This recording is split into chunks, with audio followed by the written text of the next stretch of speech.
space.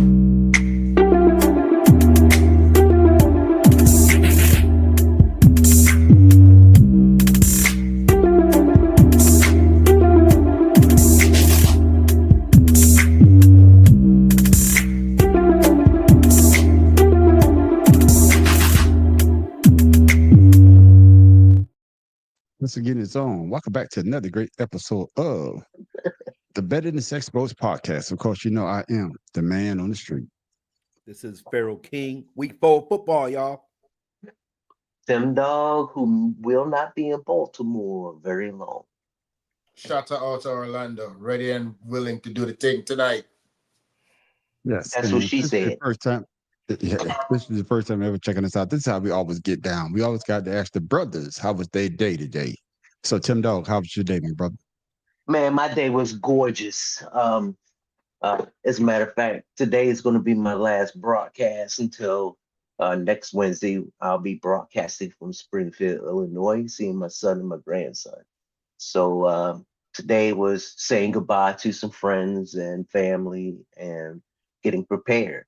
Pack my bags and I'm gonna wash my car, get my hair cut, and then I'm on the road again. We don't need an itinerary, bro. No, Yeah, he I hear you, asked me brother. how was my day, and motherfucker, and I was telling him I was preparing to leave. I All got right, that, so- man. So now- P so now- five four figure. So I now sure you're ain't gonna a have nigga. people. You're gonna have people with drones following your ass because you don't let them know when you leaving and shit. Yeah, yeah. And shout out, you got to Yo. remember, you know, Yeah, Tim see, Dog been very sensitive. he's just trying to been get very you to sensitive. let you know He been that your very risk sensitive. assessment was poor and letting people know that you was getting on the road. Yeah, but I Am I right, let Tom? I Shout didn't out say. know. Did I say Tim when? Dog, Tim Don't Dog matter. been very How they sensitive. gonna be It outside doesn't. the door? Shut Hey, up. let me say this, man. Tim Dog been very sensitive lately. You know, he's about to leave his mama, so he's very sensitive. So watch what you say. Gotcha. Hey, Watch what you so say. what I'm saying is, do My you need a bad. nipple? You need My a bad, nipple? dog. You need a nipple? Not yours. Bad, dog. Punk But I ass. understand, Hey, Tim Dog, man. I Hey, understand, man. this is One Direction's birthday week. He's 23. Okay, happy birthday, Juan. Happy birthday, my brother. Happy birthday Yeah. to Juan, you. Juan, see, Happy how about this, Bob? birthday to you. No, Matter Falcon, of somebody fact, Farrah stole him. K. Farrah K, man, how was your day? Hey, Juan, that's for you, baby.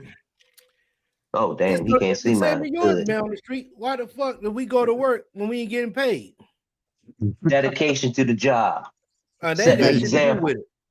We had to sign a Okay. paper basically saying if we don't show up, they probably furlough us and we ain't got no goddamn job.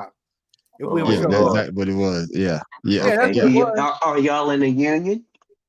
yeah. There's no Well, more shit, union, fool. they don't. There's no more union. Yeah, they don't cut all that shit out, man. They don't even Yeah. have union All we have- union reps anymore. All we have is Yeah. the DHA collective Yeah. bargaining agreement that we can And go I'm off calling of. it. Yeah. But Trump and this damn administration is gangsters, man. Yeah, man. You know, I'm like Farrell, like you Wannabe. say though, man. Went to work today, and you know, I had some leave in. They said I had to cancel my leave, but they did say, you know, there's a thing that you got to put in a new leave form, which you still could take the day off, but it's just the fact that you got to go through all this goddamn shit, man. But it is what I'm it off is when you Friday. work in the You government. kiss my ass. Foolery. Yeah, and it is what it is when you're working under this administration. So I just roll with the punches. That's Right. I Man, just you know roll how with the many punches and do lawsuits what I got got on to do. this man right now for this Yeah. shit? I do the fake. I'm doing the Floyd Mayweather Jr. on their ass. Yeah, Bob and weed. Or do the Philly goddamn what do we Shell. call it? The Philly shell Yeah. shell on their ass. Hey, I'm right there with you, Pharaoh. But man, shout out. How was your day, Push, my brother? push. Man, just Nah. in here taking in all the different stuff that's going on all throughout the news and all that type stuff, so I could stay in the know to make sure that I'm always looking up. You know what I'm saying? Looking for where my help cometh, because some cats are having it rough out here right now, man. Yeah, So, a lot of people having it rough, man. A lot of people having it rough, man. I understand, especially like Pharaoh said earlier, with the shutdown of the government and everything that's going on. And, you know, you don't know if you're going to get paid or whatnot. They're going to back pay you, especially if you work for the government. So, Shada, we got people out there now looking for jobs and can't find a job because of this administration. So, hey, I understand where you coming from, my brother. So Yeah. yeah, keep your head up, like Tupac said. Keep your head up. Ooh, Always. child, But things Yeah, gonna but that's the get thing that's easier. beautiful about us. You know what I'm saying? We built different, and hope we were raised in a way to appreciate where we came from, and that's what some of these young millennials are missing. But I digress. You know what I'm saying? yeah. We built different, man. But as for me, man, same thing like Pharaoh said. Went to work today and got the little thing they wanted me to sign and whatnot. And you know, like I tell Pharaoh, man, I go to work. I'm the angry black man, so they look at me like this Negro. Know the feeling. Know the feeling. He's going to buck, but I didn't buck the day I signed it and kept on working, man, because I know I'm gonna get paid regardless, one way or another. Well, we get we know 2 checks ain't stopping. So Yeah, 2 check ain't stopping, but it is what it is, man. But I feel sorry for people that actually Mm-hmm. depend on their check and they get furloughed, and I don't know if they get back paid or not. But with Trump, hey, they might want to keep that money for the tariff. But that's for another goddamn day, ladies and gentlemen. That's why our show on Friday. If you never checked us out for on our other podcast called Two Cigars in the Blunt, check us out every Friday night at 8 o'clock on YouTube and Facebook, and sometimes even on Instagram. that's But right. Juan say, I'm driving. I'll be back. Okay, Juan, be Yeah. careful, man. So Juan, I was going by Juan's spot to give him his birthday present today, but somebody wanted to be out of town because he got family in town. So I can't hate the brother for that. Man, Juan hiding from ICE. He heard there was an ICE raid coming. He got the news, and Relocate. he had to relocate. So he's driving back right now. Fuck on hiding from ICE. He in the underground witness protection program. Yeah, he got it out. He got in his Honda Civic and he dipped out. Hey, I ain't mad at you, Juan. But let's go ahead and get into put this, a big man. tree branch behind your car to hide your tracks, okay? Yeah, do what you gotta do. But let's go and get into this, man. Hey, man, I saw this, and fellas, hope y'all heard about it as well. The He said they was WNBA, gonna they about to post. start. They got the damn finals, but they got some other goddamn. What's what? It's stupid. But this young lady, she spoke a mouthful when she said this about the leadership of the WNBA. The biggest news in the W is the searing comments from Napheesa Collier in her exit interview earlier this morning. Remember, Collier missed Game 4 of the WNBA Finals after suffering a left ankle injury that you see here in Game 3 on that Alyssa Thomas steal. Lynx head coach Cheryl Reeve, she was ejected after berating the referees when no foul was called. You can see that right here. Reeves was suspended for Game 4, leaving the Lynx without their head coach. Here's Napheesa earlier today. I want to be clear, this conversation is not about winning or losing. It's about something much bigger.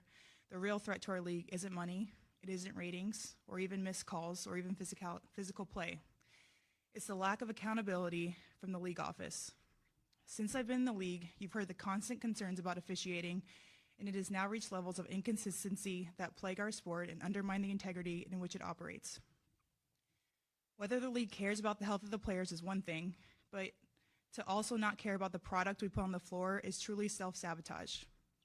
Year after year, the only thing that remains consistent is the lack of accountability from our leaders. At Unrivaled this past February, I sat across from Kathy and asked how she planned to address the officiating issues in our league. Her response was, well, only the losers complain about the refs. I also asked how she planned to fix the fact that players like Caitlin, Angel, and Paige, who are clearly driving massive revenue for the league, are making so little for their first 4 years. Her response was, Caitlin should be grateful she makes $16 million off the court, because without the platform that the WNBA gives her, she wouldn't make anything. And in that same conversation, she told me players should be on their knees thanking their lucky stars for the media rights deal that I got them. That's a mentality driving our league from the top. We go to battle every day to protect a shield that doesn't value us. This year alone, I've gotten calls, texts, and well wishes from so many players across the league. Those moments remind me that sometimes there are things bigger than the results than this game we play. But do you know who I haven't heard from? Kathy. Not one call, not one text. Instead, the only outreach has come from her number 2 telling my agent that she doesn't believe physical play is contributing to injuries. That is infuriating, and it's the perfect example of the tone-deaf, dismissive approach that our leaders always seem to take. I'm not concerned about a fine. I'm concerned about the future of our sport. At some point, everyone deserves to hear the truth from someone who I hope has earned the benefit of the doubt to fight for what is right and fair for our athletes and our fans. We have the best players in the world. We have the best fans in the world. But right now, we have the worst leadership in the world. If I didn't know exactly what the job entailed, maybe I wouldn't feel this way. But unfortunately for them, I do. We serve a league that has shown they think championship coaches and Hall of Fame players are dispensable, and that's fine. It's professional sports. But I will not stand quietly by and allow different standards to be applied at the league level. And there it is, Shada. You heard what she said, man. She went down a whole list of things. But my question to you is, was Napheesa Collier speaking the truth about the WNBA and their leadership? Yes, she is. There's no doubt. 100, and that's why it created such a buzz, because the fact of the matter still remains is these people feel like they have no accountability. You know what I mean? They feel like they're the ones still in control when we're in the age of NIL deals. Everybody has a camera, a recording. You know, people remember things you say, and we're sacrificing all of this stuff for all this technology that we have that could aid us in coming to a conclusion or coming to a theory of something. But yet still, when we throw that very same proof to these very people in charge, they act like they don't know what's going on. And I think Napheesa Collier is correct. That's the WNBA has been getting over on them, period. Yeah, they're getting over on them, Pharaoh, because they're talking about the pay, and especially you got the commissioner saying, especially I'm gonna use Caitlin Clark as an example. When the young lady statement, she said that the commissioner told her Caitlin Clark should be thankful that she's making $16 million off the court because of the deal that I brought, but Was it yet she's thankful or only making. grateful? Yeah, but she's Either only way, making at least I think $100,000 or $200,000 on the basketball court. So as a commissioner, why would you say something like that? Especially if you got the young talent that has brought more eyes to the game. So I ask you the same question: was Napheesa Collier speaking the truth when she's talking about the NBA and their leadership? The NBA or WNBA? WNBA. WNBA. The WNBA. So I'm gonna be honest with you guys. I don't know much about the commissioner, but I will Okay. say that if a person like Napheesa Collier is willing to put her stance on what is the issue is in the league, she has to be telling the truth, or you wouldn't be sitting up there saying it. If everybody's feeling it, and plus, I would like to know if she's like is there a how the NBA has players at the end of that the players commission or something like that. She's one of the members of the WNBA player associations. Yes, okay, well, if she's part of that, I'm pretty sure they've sat down and they've all discussed this, and she probably put her hand up and said, "I'll be the one to take the hit and go out there and expose this." So with that being said, hey, I can't dispute her. So obviously, it got to be the truth of what's happening. Can I interject one real quick thing, man? So I'm an avid WNBA watcher. I follow the entire league. I know who's who, but there's something, how we talk football and we keep seeing this offensive lineman keep getting away with being in the daggone, in the zone, and the refs act like they don't see it. It's like he's offsides. He's offsides. Yeah. One of my favorite players in the WNBA plays on the Phoenix Mercury, the one that injured her. And I'm telling you like this right now, the WNBA has a problem because I don't care where you go to school for basketball. Anybody knows that when you lower your shoulder and stick your arm out coming through the lane, that's a foul. Mm-hmm. Yep. They allowed this chick to do this to these girls all season long. She comes in there, she lowers her shoulder, and she barrels over people. Once you extend that hand, when you drop that shoulder, that should be offensive, you know what I'm saying? And she's been getting away with it all season. And they won't say nothing to her. I guess the only thing that when she got hurt in the playoffs, the young lady was going for a steal. She did tip the ball first and then cause the young lady to step on her ankle. So I understand that it could go either way. And of course, and that's why she brought up the referee situation, because the referees in the WNBA, it's kind of, for me, I'm just speaking for me. I can't speak for anybody else on this panel. It's kind of hard to referee women's games to me, because I'm not saying that they're flopping, but there's a lot of LeBron James going on in the WNBA. Okay, I'm just saying from what I've seen. Some are flagrant fouls that I say, man, that's a foul. There's some I'm like, man, that's not really a foul. But who am I? I'm not a ref. I'm not paid to call the games. I'm just a fan. But I agree with what you say, Shada. The referees have to be better, especially when you're dealing with professional athletes. Right. They're getting paid to play a game, and of course, she got hurt on a play that could have been a foul. You're correct, but then the referees didn't call it. But there are plays that the players get hurt on, and there's no whistle, there's no nothing, just let them play. So I totally agree with what you just said, man. Go ahead. You got something else you want to say about that? No, I'm just, that's just one of the things that I just see blatantly why Napheesa Collier could come out and say that. Not to mention that she's one of the original Huskies that go overseas and spread the WNBA to every part of the culture overseas. All these WNBA players are going over here and doing the work for the WNBA. So why not go ahead and show them some appreciation for that? I got you. Tim Dog, I want you to play devil advocate like you always do. Okay. I want you to be the commissioner in this aspect of the question, right? You heard what Napheesa said, right? And you're basically saying, hey, I'm bringing eyes to the WNBA, but y'all want us to pay y'all this money, but we never made a profit. So be glad for what I have done for you off the court. Can you see the commissioner's side about what Napheesa Collier say and be like, nah, what the hell are you talking about? Just devil advocate. Then I want you to go back and answer the question: was Napheesa Collier saying the truth when she said that about the WNBA and the leadership? On that aspect, being the commissioner of the WNBA is stressful because you have the players wanting better pay. You have other investors who want their money. The owners. Yeah, the owners. Right. The owners who want their money.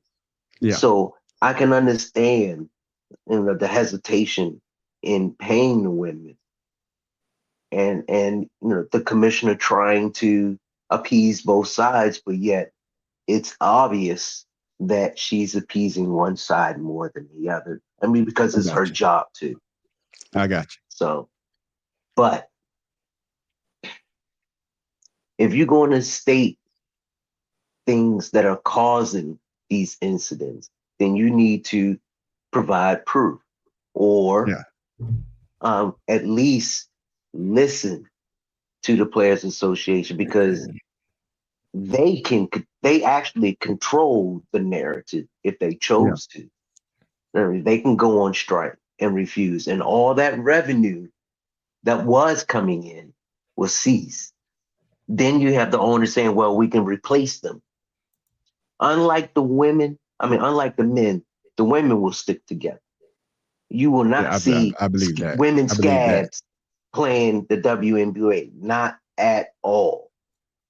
That solidarity that women have, and that camaraderie, whatever, that bond they will not cross that line.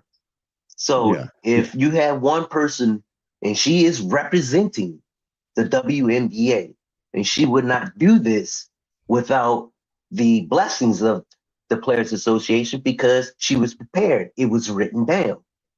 So before she even stepped up there, it was already approved, signed, sealed, and delivered. Right. So now it's up to the commissioner and the owners to respond, because the fans know it, the players know it, and they know it. But now it's time for them to, make a change, and it is time. Yeah, and you know, I agree with everything that you Right. just said there. I'm glad you took both aspects. Pharaoh, I'm gonna ask you the same question though. But if you're the commissioner and you hear this, should you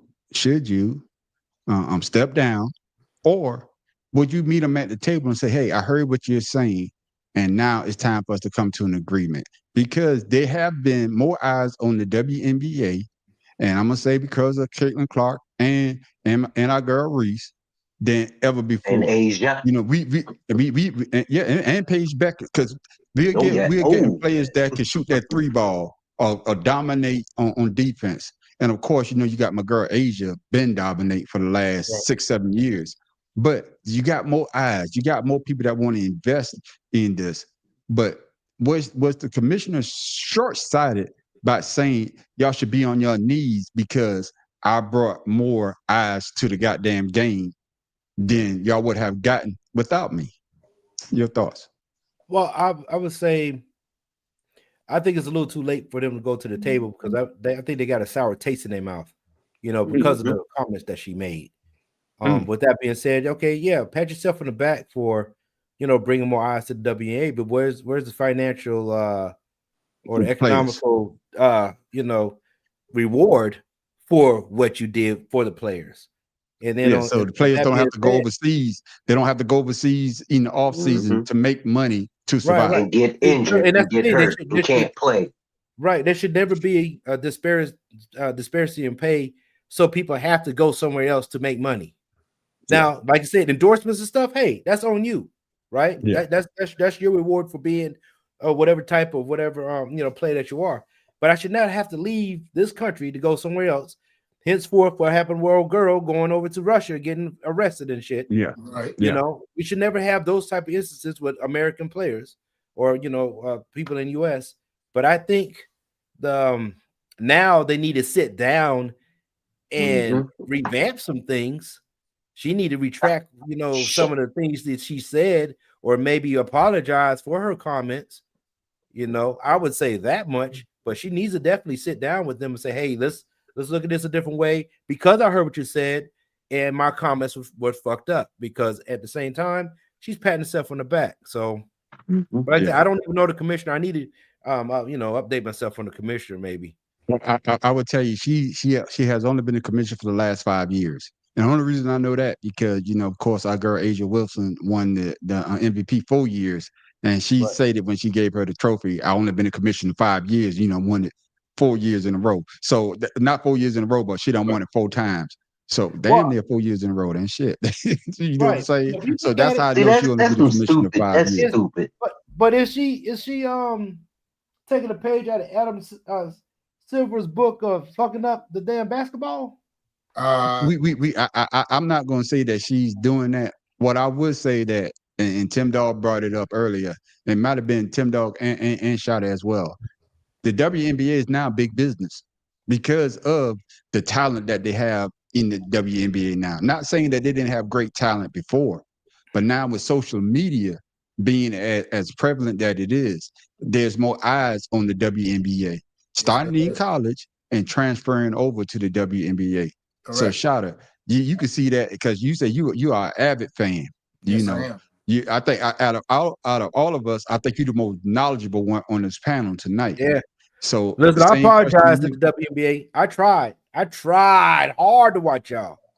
Well, I mean, it's great, but like I say though, we used to high flying.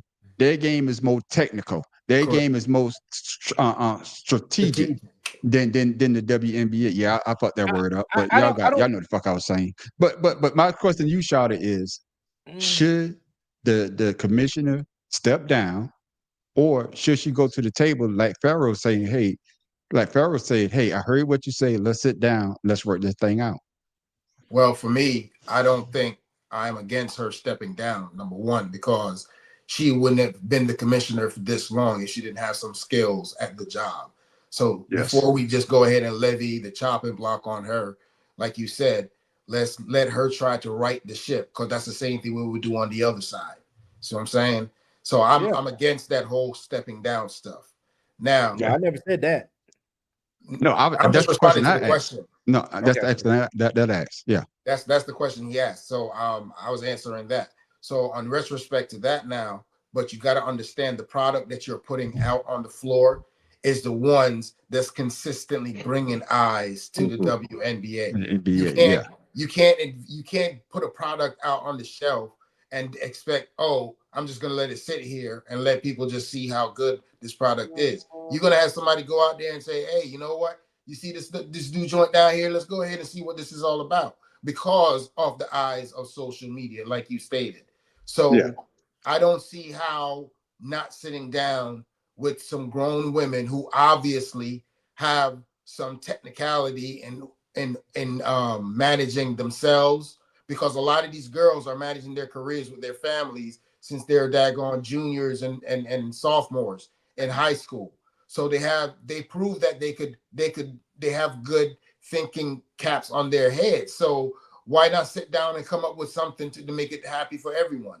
It behooves you to shoot yourself in the foot and not sit down with your product and say, hey, let's have a think tank and how can we make it better? That don't make no sense. Yeah. And after hearing that, the WNBA and the NBA, the owners, because the NBAs are part owners of the WNBA, should get together and say, like, hey, we need to take this in total consideration. And coming back to you, Tim Dog, you say something that, like I say, we think great mind think alike. And I hate to compare my mind to your mind, Tim Dog. But Man, you should be privileged and happy and smiling. Like, damn, I'm not smart. Ain't that bitch? oh shit, man. I guess I ain't drunk enough. Then I say some shit like that. But my question to you, Tim Dog, you brought it up. Do you see the WNBA season started next year, or will the players strike? Because she said a mouthful, and that's a mouthful for the organization of the WNBA to take in and be like, damn, I don't think we could settle this within a season, within the start of the next season. You know what I'm saying? So it'll be just like the Democrats and the Republicans. We're gonna shut this bitch down and figure it out later. So do you see them starting the season next year, or would a player strike? I see the players striking, but I just want to go back to one argument we had as far as salary. And I looked up the commissioner salary isn't made public, only because, top executives, CEOs and all that, most of the time their salaries aren't published. But excuse me, they saying that she made around $895,000. The highest WNBA player, top players earn 245 to 252,000. Whereas the lower tier, 78,000. Yeah. So if she's talking about, as far as the cost of things and have to pay, why is it that your salary goes up but no one else's does? And that reason right there alone, Same as Congress. that right there alone is enough to make the WNBA players say, hey, that's it. Just like with the NBA players, when they went on strike and they got their collective bargaining, not collective bargaining. Yeah, CBA. that's right. CBA. That's right. Collective bargaining agreement. That's it. And they started making more money as far as the retirees. And then that's when they started getting whatever tier you are, how many years you in, the max and the minimum you can make. And to me, that should be the same thing with the WNBA. And why not? I mean, aren't they the same entity? Just because they're not the same gender, you're gonna cut their legs off and make them, depend on you. Can I say this, Tim Dog? Maybe Yes, sir. because they're saying that the WNBA hasn't made a profit. You see what I'm saying? You're not making us money. They did this year, though. No, but the thing is, they made $1 billion. Okay, I guess my question is, if the WNBA doesn't make a profit, but yet you want me to pay you more money, but I'm still in the black, but yet you asking for more money.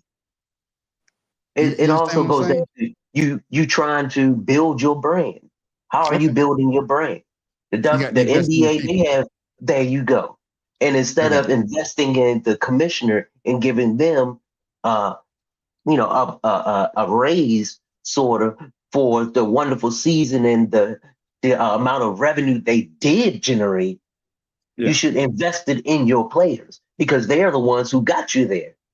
You didn't go on I that got you. court and sweat. So, and the players, yeah, I believe they will strike if the commissioner doesn't do anything and try to be like Donald Trump and try to be this show of force when you don't have, the backing.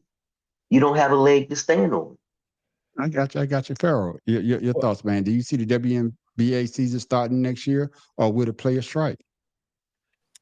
Well, what I'm reading here is that even though they achieved $1 billion profit, it still was a loss considering the NBA subsidies for the support.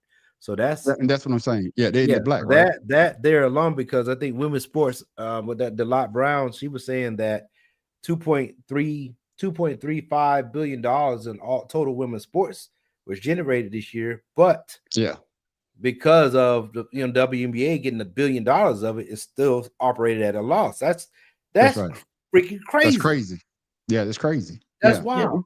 Mhm. So You say, so hey, what you say? I The would math say ain't mathing. What you say, right. Pharaoh? Math ain't So I mathing. can say this, and then this is something that Bill Burr said on his comedy thing. You want equal pay and equal opportunity, but you're not out supporting the women that you want equal rights with. Damn, And a I lot like of the that. women need to go out here and support the women at the sports that they claim they want equal pay for, or some sort of profitability out of it. So if they strike, it's going against their own interest. I got you. I got you. Let me read this before I get your thoughts, Shada. It says that no, the WNBA did not turn a profit this year. It has never been profitable since its inception, and the WNBA subsidized its operation, covering losses for nearly 3 decades. Recent projections show losses such as potential of 40 million losses in 2025 through the WNBA. Total revenue has been increasing, with Statista reporting 200 million in 2023 and 2024 Right. revenue.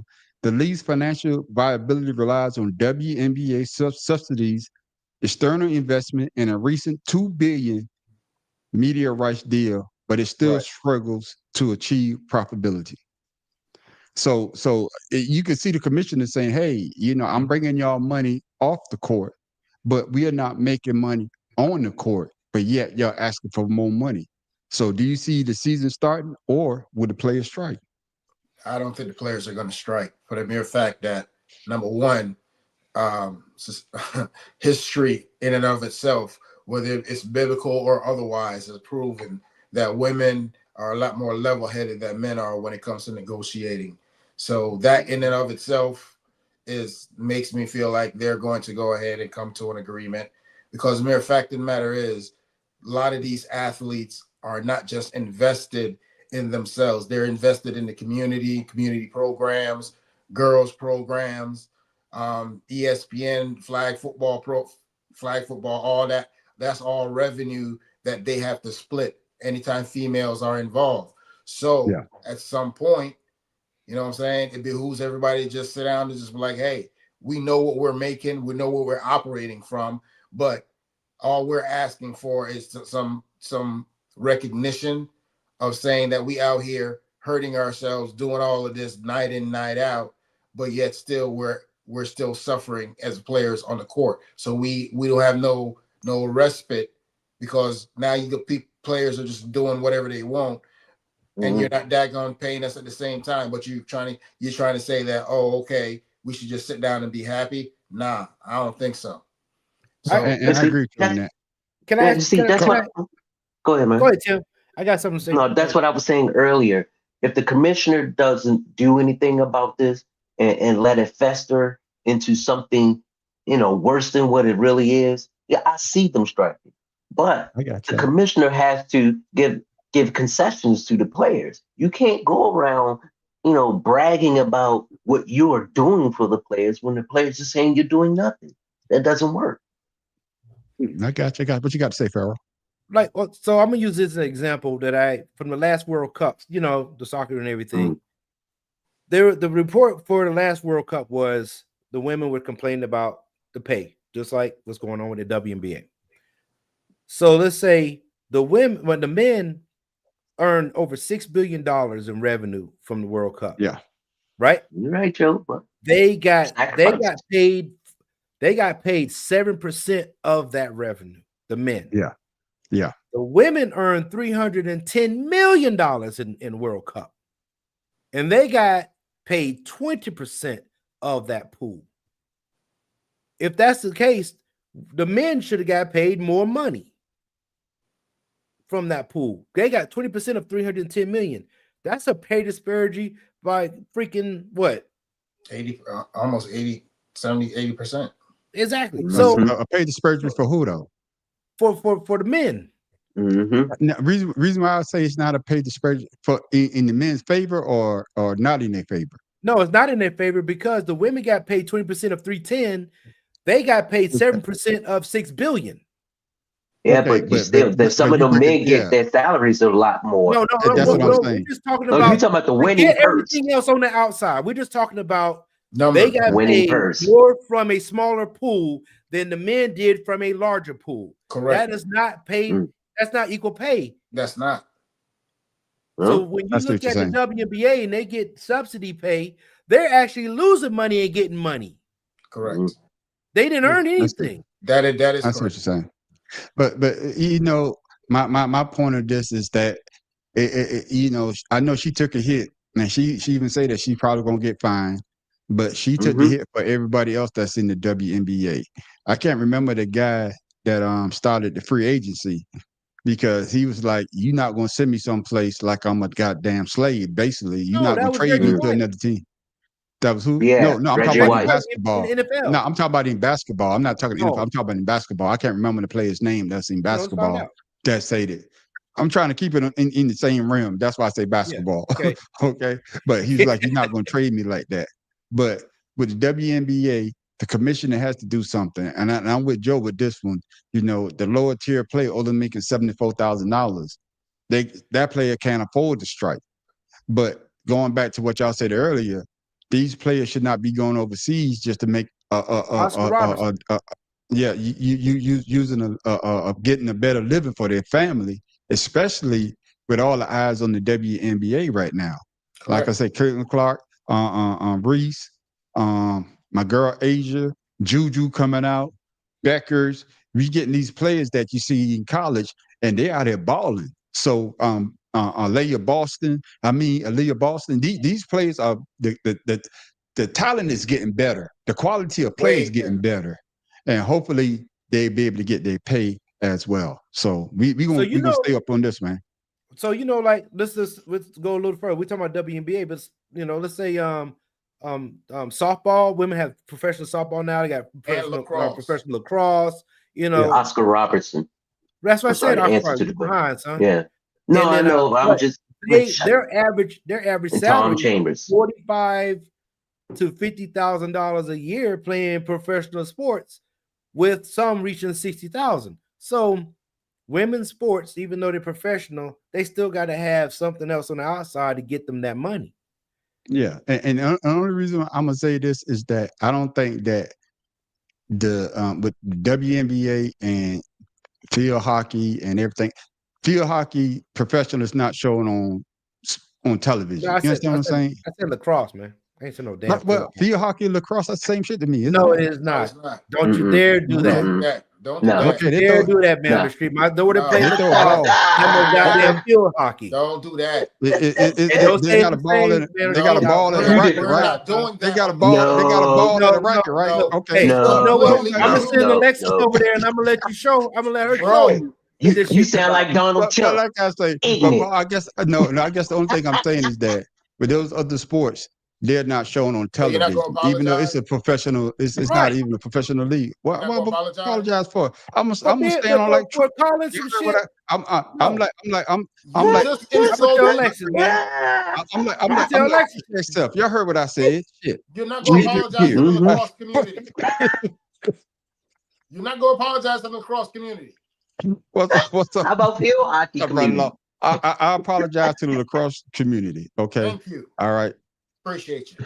Lord have mercy. Not But it is what it is, man. But hopefully the women will get paid, and hopefully that the WNBA keep on going, and hopefully sooner or later they'll turn a profit. You know, the finals has been set. We got the women, we got the Las Vegas Aces after they beat the Fever last night. Of course, we got the Phoenix Mercury. I think it's Phoenix Mercury that they're That's playing in the correct. championship, and it starts Friday night. But fellas, man, we about to switch to the NFL. Oh man, we knew it was coming. And I want to know what took the Browns so long to bench Joe Flacco. Breaking news this morning, Adam Schefter reporting the Browns are making a quarterback change. They will start the rookie Dylan Gabriel this Sunday in London against Minnesota. I asked Peter Schrager a question moments ago. Who is going to be the backup? And you've gotten the answer. Yeah, Schefter's got it as well. Flacco will be the backup, but Shador will be number 3. So your depth chart is Dylan Gabriel 1, Joe Flacco 2, fellow rookie Shador Sanders will be the number 3 man. That's the important. That's what felt like the important part, or feels like, for those who are interested in whether Shador ever gets on the field or not. The backup is literally one play away at any point from getting into the game. So before any of y'all start talking about Shador Sanders, because that's the next question, I want to keep it on Gabriel. So we're gonna keep it on Gabriel Dillon, okay? Don't no Shador on this right here, okay? Got it. Keep it on Well, I him. got something to say. Anyway, But that's the next question. That's what I'm saying. I need you to keep it I on can do that. Dillon Gabriel, all right? We saw what happened with the Giants last week. They benched Russell Wilson, they brought in Dart, and they got the W. So, Farrell, how do you think Dylan Gabriel going to fare being the starting quarterback for the Browns against the Minnesota Vikings in England? Charlie Ho, my brother. Flipping on tick. That's That's what he's my gonna play English like accent. too. Such a That's my hoe. English Such a accent. hoe. I thought it Charlie was Charlie Ho. Ho. It's the difference about Charlie Ho. Well, Charlie Ho, Tell him Charlie Ho, one hoes. of the Tell him motherfuckers. hoes. So, Farrell, how you think he's going to fare, man? British community mad at us. I would say Farrell, before you answer that, if they could come over here and be actors and sound like us, I could sound just like they ass. Tally ho. well, you haven't studied them like they studied us. So you can't right, do it. man. Wait. Charlie Go Ho ahead, ass. Farrell, but you Anyway, go ahead, Farrell. He had to get it off his chest. right. Well, he about to bust. God. Get it off his chest. Like a hickey, you know, you just, I mean, you want to burp, you know, squeeze that. Squeeze The it. only thing that's going to help Dylan Gabriel this game is the Cleveland Browns defense. Exactly. That's the only thing that's going to help him because the Minnesota Vikings defense is also top notch. Yeah. But with that being said, I really don't see how the Browns are going to win, even though they got Minnesota got Carson Wentz, but Carson Wentz has played in the league on 4 different teams, so they have a better opportunity to win. And been a starter, at a couple of stops. This game too. So we're talking about starting the season out. That's what I'm saying. Yeah, so I would say that I don't see the same outcome for Dylan Gabriel as you saw for Jackson Dart, just because of the teams they're playing this week. Yeah, and I agree with that, Farrell. It's a different team. Jackson Dart did get out there, but then they did lose their best playmaker with the Giants, with Neighbors being hurt. Oh yeah, that's gonna really hurt them. Yeah, but that's a weapon for him. That's what I'm saying. A weapon for him on offense to make the quarterback got to go through the wide receiver, and he's one of the best young receivers in the league. But with the Browns, I don't see them having that player on offense to help Dylan out. So, Shada, your thoughts? How you think Gabriel going to fare this weekend being the starter against the Minnesota Vikings in England? Tally ho! I've got to work with my English. Work for Charlie to Charlie when it's supposed to be Tally. Come on, I man. say Tally, man. I say Tally. Bro, leave it. You said Charlie Ho. I said Charlie's a hoe. Who's Charlie? I'm gonna stop, man. I'm gonna stop. Go ahead, Shada. Your thoughts, man. Man, first of all, anybody that actually knows anything about football, there's a lot that goes into preparing for a team to play another team from week to week. You say that every week. The first thing you got to know is, number one, you have a Browns team that has a quarterback that you just pulled that's 6'6".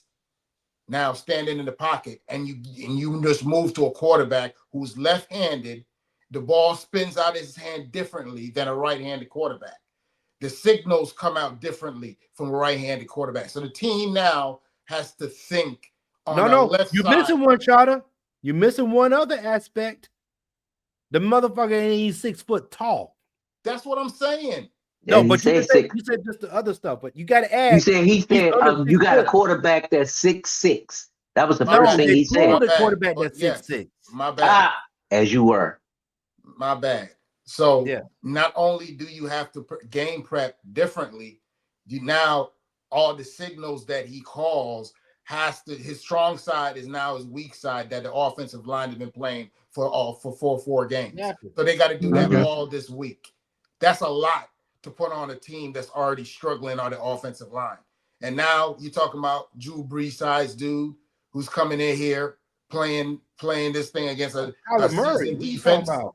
Come on, man. Come on. Nah, that's not smart in no way, He's shape, Kyler form, Murray or size. fashion. There's too much variables there.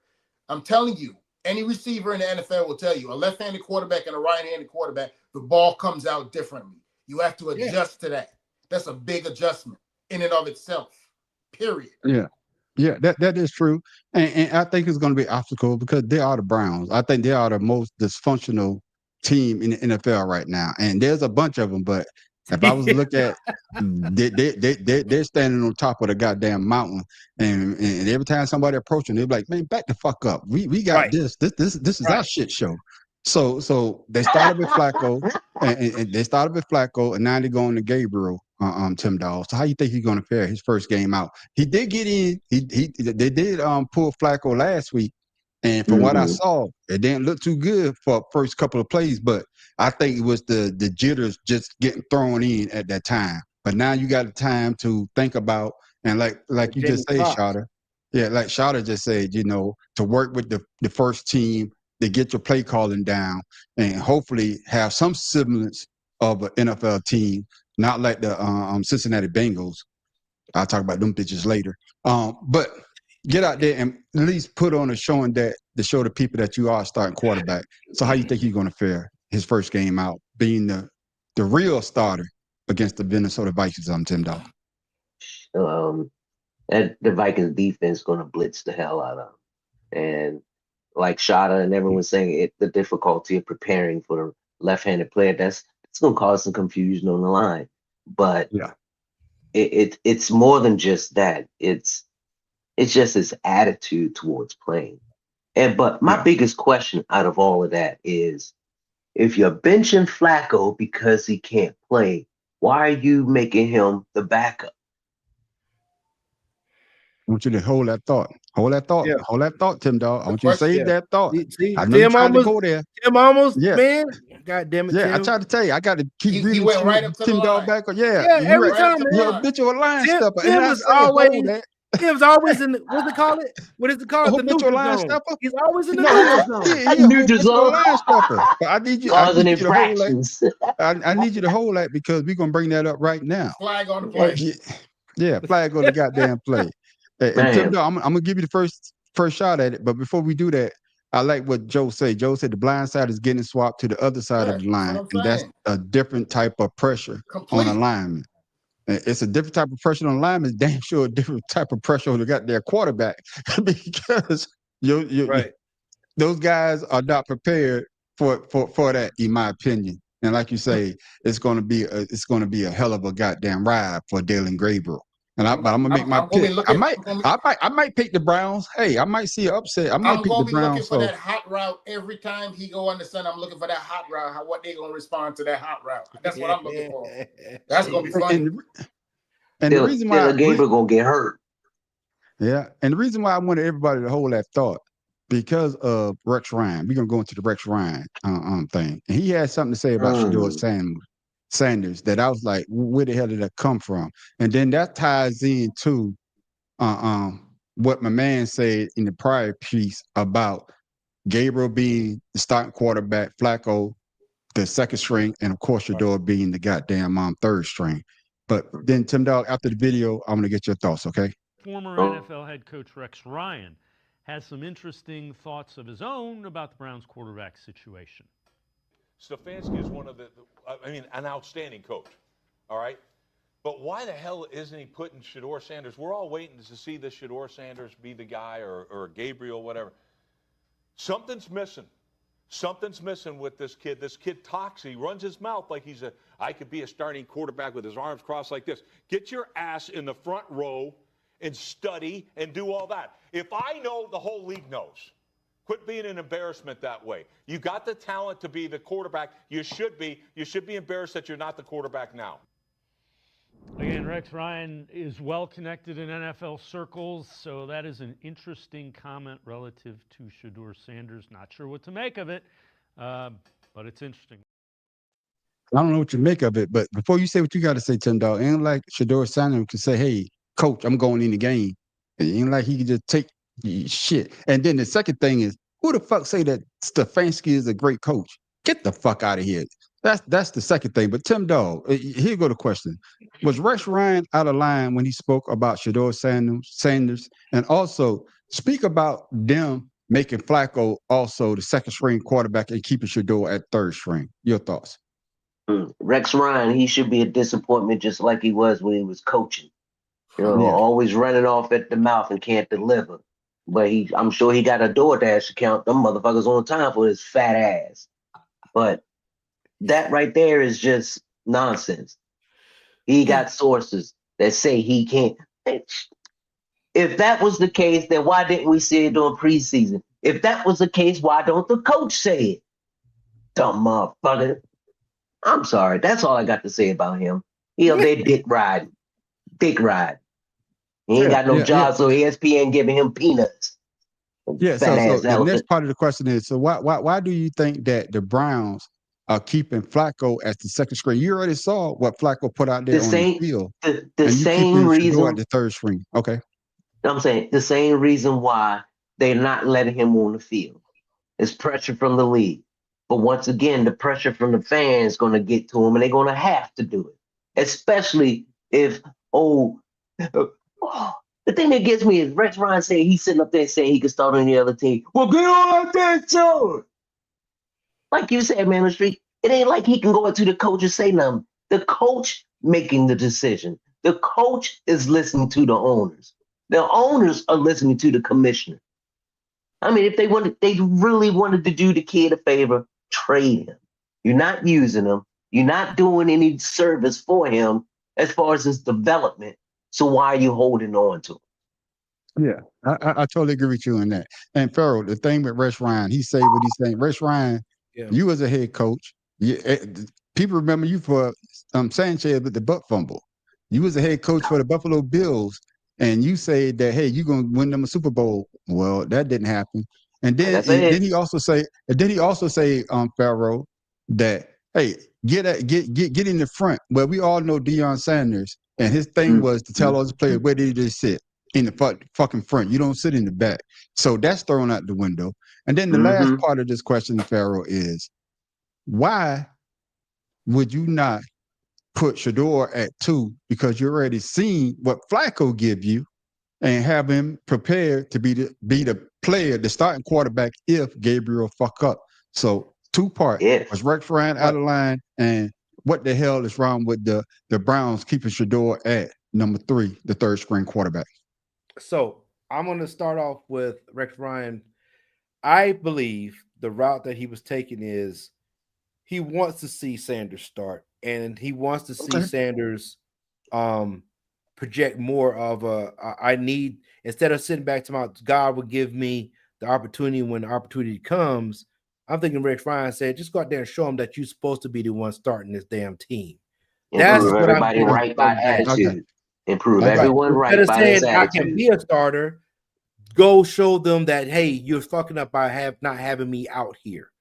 That's it. Okay. That's what I'm thinking Rex Ryan is going with the way he's saying it. Now, with that being said, I believe we all agree that we saying the head coach is the one that's holding the man back because he's probably not giving him first team reps, things of that nature. Henceforth, why Flacco is, Flacco is the second string. It's because Flacco already knows the playbook. He knows how it works. But here's another thing. Just like you got what you said, Shada. Why would you put you prepare all week for a left-hand quarterback to have a right-hand starter, a right-hand player be your backup? Why didn't you start with a right-hand quarterback in Shedeur Sanders, give him first team reps, and have Dillon Gabriel, or vice versa? But now you have the team trying to learn somebody else to then have to change up if Flacco got to come back in. So that doesn't make any sense to me. Yeah, and I'm gonna say something what Leonard just said. Leonard, I agree with you. Hey, that's my man Ellie right there. What up, E-Love? Yeah, Shedeur wasn't supposed to be picked up Leonard, in the first brother. place. And that's going back to something that you said earlier. I think we all say this, but Tim Dog, I'm going to give you credit for it because they don't want him to be in the league any damn way. And they're showing that by keep doing the same thing that they're doing. So I'm coming back to you, Charlotte, now. The same question. Was Rex Ryan out of line? Or, was it out of line what he said about Shedeur? And why are the Browns holding Shedeur back by making him still be the third string quarterback after seeing what Flacco has done for the first 4 games? Your thoughts? My thoughts is just like we asked them stupid MAGAs what he gonna do different this time. What? Rex Ryan was in Buffalo. He didn't do it. He was with the Jets. He didn't do it. All he does is run his mouth. He's supposed to be quote unquote defensive guru mind. Well, why in the hell wasn't all your teams daggone first team defense all the time? You're supposed to be a great coach that know everything. First of all, number one, Shedeur can't do nothing. All he can do is do what the team allows him to do. Yeah. You're talking about a league that is strictly driven by these little insignificant rules, finding players for wearing shit on their shoes or a cross or something, but you can't sit down and have a decent conversation about fixing some of this dumb stuff that y'all doing. That was like a 10-second shot off. Disappointment. Can I ask you this stuff, Pharaoh? Shot, I heard you say, and I'm gonna come back and we're gonna close this out. Because it always seems though that the media is going up to Shedeur and asking him questions. So the question to you, Pharaoh, is should Shedeur Sanders talk to the media or just keep his mouth shut when asked the question? Because they came and asked him the question about should you think you should be a starter? So should he keep his mouth shut or should he keep doing what he's doing? Because I think that was something that Rex Ryan is basically saying, hey, shut up. But the media is coming to him and it's not like Shedeur said, hey, I'm over here. Come ask me a question. Hey, right here. I'm Deion Sanders' son. Y'all know I could talk. So come ask me a question. Your thoughts, Pharaoh? No, hey, listen, the media comes search me out. I might have something to say, but he doesn't say anything derogatory or any bad malice. He handles it professionally. He always has the right thing to say, and it's natural for him. And I believe because of that, that's what they don't want to hear. They don't want to hear an intelligent brother be confident. They'll let Tom Brady do whatever the hell he want. That's passion. Preach. Know what I'm saying? They'll let Josh Allen do run the ball. He's a great scrambler. But any black person who does that stuff, he speaks so well. Yeah, and that's the same thing. I say no. Keep talking. And like I said, listen, the fans know that they want Shedeur Sanders out there. The fans have bought his jerseys because the fans want to see Shedeur out there. It's the organization. He got number one selling jersey, I believe. Successful. It's just like Atlanta. Atlanta has faltered. If they would have went and got been a hot pursuit of Lamar Jackson to bring them over when they had opportunity, do you see how Atlanta would have been a buzz again? But no, they went with somebody they don't know, in Michael Penix, left-hand quarterback that they don't know, and the stadium is still half empty. Yeah, but Michael Penix came later though. Lamar Jackson came out in the time where Josh Allen. Yeah. No, what I'm saying is when they had opportunity to pick him up. I'm saying trade for him. Oh, my bad. You mean trade for him? You remember? Okay, yeah. You're right. Yeah. You're right. Now I see what you're saying. My bad, Pharaoh. I misunderstood what you're saying. I was thinking about the draft class. You're saying trade for him. The fans, you listen to your fans. The fans see something you don't. Yeah. We always wonder, like, what GM picked this guy? Something. And the fans see it. We see it. And So- But I think the fans saw Michael Vick 1.8, 1.B Correct. or whatever, because But that's the 2.0, excitement that Lamar 2.0, Jackson could bring. 3.0, whatever Yeah, the case. 2.0, whatever, yeah. And I But shout believe, it, say, yeah, I believe it. yeah, but shout it, yeah. The same question you shouted is, should Shador keep his mouth shut? Because it's not like he's going out seeking these media personalities to ask him a question, but they're coming to him and they're asking him, hey, basically, do you think that you could be a starting quarterback? And if you are a athlete, if you are a high pride, if you got pride in yourself, you're gonna say, hell yeah. I don't give a damn if you the number 53rd player on the goddamn team. You believe that you should be in the starting lineup. So Before- should he? right. Shada, before you Yeah, answer that, go ahead. man on the street, they're not going to come to somebody and ask them that they should be a starter if they're not a starter. Okay. All right. I hear that. But they also might want to come to him to get a sound bite to make him look like, hey, like Rex Ryan say, basically get on the front line and learn your playbook. Or better yet, that sound bite to make you look like you're too confident in your skills. They're looking for that sound bite. So shout it. So you think that Shador should keep his mouth shut? Or Shador needs to be keep like, just hey doing what man, he's doing. keep talking. No, Shador needs to keep his head down, study, stay prepared, ready to go, because he already knows that they're hoping and praying for his downfall. For me right there, that's ammunition. For all them cats that told me I couldn't do this or I couldn't do that, that's ammunition. So when I daggone get that opportunity to shine, I'm gonna make sure that nobody daggone have any questions or doubts in their mind. But as back to that Rex Ryan joint, that's another thing that they like to do too. They like to build people up in the media. They like to put this daggone this stigma on these black athletes, like they're thinking that they're better than everybody else. He never said that. He never acted like that. He didn't do nothing different than any other daggone athlete's son that's expected to come out and do well in a sport. He didn't do nothing different. The only thing is, the fact of the matter, he's Deion Sanders' son, and because he was daggone wealthy and he has money and he could command the offense, that threatens them. It's the same thing white America's been afraid of, an educated black man, period. Yeah. I got you on that. And But Tim Dog, hey, like let me you say, piggyback though. You guys are saying study the playbook. It's not that he doesn't know the playbook. He doesn't know the game plan. They're not giving him the opportunity to know the game plan going into the game. So you only have two people, that's Gabriel, and you have Flacco that knows the game plan. The playbooks is across the board. But what are we doing when we go into the game? And that's why he's behind on. Yeah, because they setting him up for failure. That's basically what you're saying. They set him up for failure. Exactly. And Tim Dog, the same question to you: Should Shador Sanders keep his mouth shut when the media come to him and point him towards the coach? Hey, you know, that above my pay grade. Go talk to the head coach. You know what I'm saying? Or should he keep talking? Your thoughts? I mean, he's talking. He's not saying anything negative, derogatory, defamatory, or anything like that. He's just answering the question. And like everyone is saying, it's like they're setting him up for failure. And the thing with Cleveland is that, like I said, the fans will dictate, who the quarterback should be, because eventually the fans are going to get frustrated. You're going to start hearing boos, especially if when Gabriel mess up and not doing well, and they put Flacco in. It's going to be a whole bunch of boos.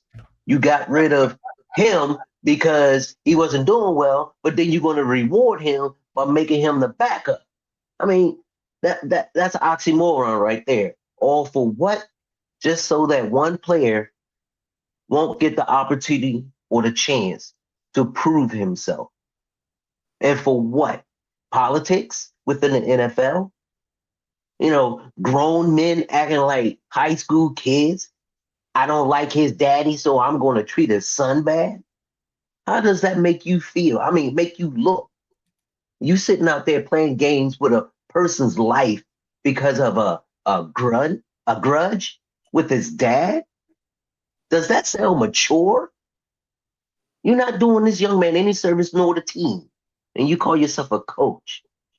So if you don't want him and you have nothing to do with him, then why are you holding on?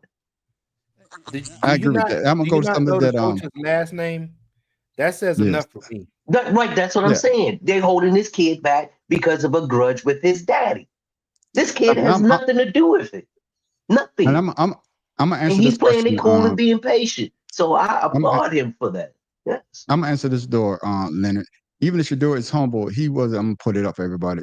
Even if Shador is humble, he wasn't going to get a shot. He's opened the doors for his father to get his big toe. Why you got to talk about the very big toe? You know the man big toe gone. I just want you to know he loves the Steelers fan. I He know. I loves a see it big in his Steelers background. fan. I see it in his But background. I he's see it in from his DC. background. I thought Yeah. I read that the first time the right Yeah, way, yeah. and I was like, I was correct. Yeah. That's fucked up, man. Why you talking about the Yeah. man big toe? You know the man that lost Hey, his my big man- toe. That's Hey, fucked but up, no, man. hey, my man is from DC and a Steelers fan. That's why I want. Hey, Nah, I'm not mad. I used to be a Steelers fan myself, but at one point in You time. had no team in South Carolina, man. Yeah, you're right. But the question is, I think if he is humble and if he does keep his mouth shut, they would still use that and they'd be like, look at him. He ain't got nothing to say now. They would use that against him. He's in a damn if I do, damn if I don't Damn, I situation. don't. Yeah, I was great. Say that till I saw Black Wand. Yeah. And I agree with what Tim Dog said as well. I think y'all all said it the same Who the thing. fuck is Black Why y'all Wand? keep? I don't know who Black Wand is, but Black Wand is on point with it. But it is the fact that they should let the guy go. If y'all not going to use him, if y'all not going to let him play, let him go to another team that could use him. But it is what it is. But Hey, fellas, you know let's keep what? this. Would you saying that before we finish with that? I understand Go you ahead. guys saying let him go so some other team can use him. But you know what? This is a Black big Wand say learning. me, nigga. Yeah, we know it's you, nigga. How do you know who you are, though? Anyway, I got you, Wand. He got somebody picture catfish up there. Hey, go ahead, Farrell. no, I just like let this be a learning experience. You could say not the Spanish Wand. I know we got a One Direction over here already. So, Y'all stupid. But go ahead, Farrell. no, I'm saying this could be a learning experience for him. Let him ride this season out, man. Get his just due. Suck it in, and then next season, somebody will get him. But right now, Yep. I don't want him to leave now in the middle of the season where another team is not really going to have a place for him because they already are in a motion for the season. You know what I'm saying? Yeah. I Stay got there. you. Learn as much as you can. Get your paycheck because you're gonna be fresh legs coming out of this. You don't even have to take a shower at the end of the game. Can I ask this quick, though? And just quick answer though. I think we all basically, for me, this is where I seen it. You bench Joe Flacco, right? You go into Gabriel. You make Gabriel the starting quarterback. You push your door at 2, and you put Flacco at 3. And I think that's where what I see the problem as being. As you saw what Flacco put out there on the field, but yet you're still going to have him the second string quarterback because if Gabriel get hurt, Flacco goes in. But we already know what we're going to get out of that. For me, that doesn't make sense. Disappointment again. But Flacco's Yeah, not that's gonna what be I there say. next year. Who cares? No. I'm not talking about next year. I'm talking about this year because we just say that Gabriel is just one hit away from being out for the rest of the season, and then you right back to Flacco again. Right. So Okay. why not see? No, but what I'm saying is why not see what you got? You got Gabriel at 1, put Shador at 2, and have Flacco at 3. It doesn't hurt because your team already sucks. They don't want that. What I'm telling you is it will work out in that scenario. Flacco is old. If something happens with Flacco, Shador is already number 2. They're gonna put him in. What I'm telling you is if he sits there the whole season, his time will come. I got that, but What I'm saying is let Flacco run his year. And then next year, I'll guarantee you we will see Shador because he'll beat him out. He'll beat Gabriel out. Yeah. I guess what I'm saying, Shada, maybe he beat him out in preseason. No, I know what you're saying, man. I hear what you're saying. You're saying put Flacco 3 and put old boy number 2 so you can see if something happens. If something happens to Gabriel, then you just move him up. I get that. But right now, because of the way they're doing Shador, let him stay at 3. use the shit out the other two so Shedeur Mhm. get fresh legs and a fresh start next season. He will have his chance. You Let agree with this that, shit run out. Charter, you agree with that? I don't. I'm gonna tell you right now, I don't agree with that. But I hear what you're saying though. Yeah, I hear what he's saying too, and that right there is a drunk man's daggone farce right there. Because listen, for the mere fact is, number one, okay, this is only week 5, right? That we just had, right? Week 4. So you want week 5 coming up. So you want this man to take a chance with this dyslexic organization and hang his hat on being 3 and wait till next year for their dyslexic behinds to go into the draft and draft another 6 quarterbacks? No, that's not what I'm saying. But you see, my thing is, I would no. understand that argument, him sitting on the bench, but him sitting on the bench is just as risky. Because the mere fact is, they might see somebody coming out next year or might do something that his job might not be secure. Yeah. So We at talking some about the point, Browns. the I boy think that's got to what get it on is. the field and show us what he got. Yeah. I I'm got talking you, about but the where's Browns. what I was saying is, where is he going to go now in the season other than a dysfunctional team where he's going to probably get hurt? And that's what I'm saying. And that's what I'm saying, Pharaoh. And Tim Dog, you can answer this. I'm agreeing with you. That's what I'm saying. Give him a chance with the Browns. That's why I said put him at 2. Don't keep him on the bench. Put him at 2, Tim Dog, and give him a shot to see what we could do. See if we need to go back in the draft, or see if we need to put him back at 3rd string. But you don't know unless you actually put him in to see what you got. Now, Tim I Dog. kind of agree. I agree with, both ideas. You want to put him in as the backup because he is the better quarterback with Flacco.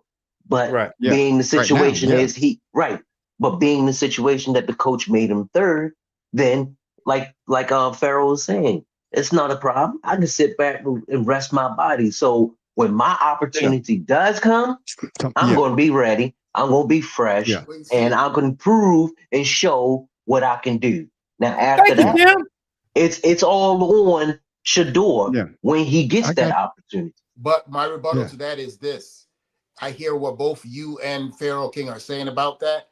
But you ain't listening, dog. You hear me, but you ain't listening. But I agree with both. Is the rest of the locker room, like that defense that's top 5, going to want to wait around and put their body through a whole year of torture to wait for you him are next right year? though.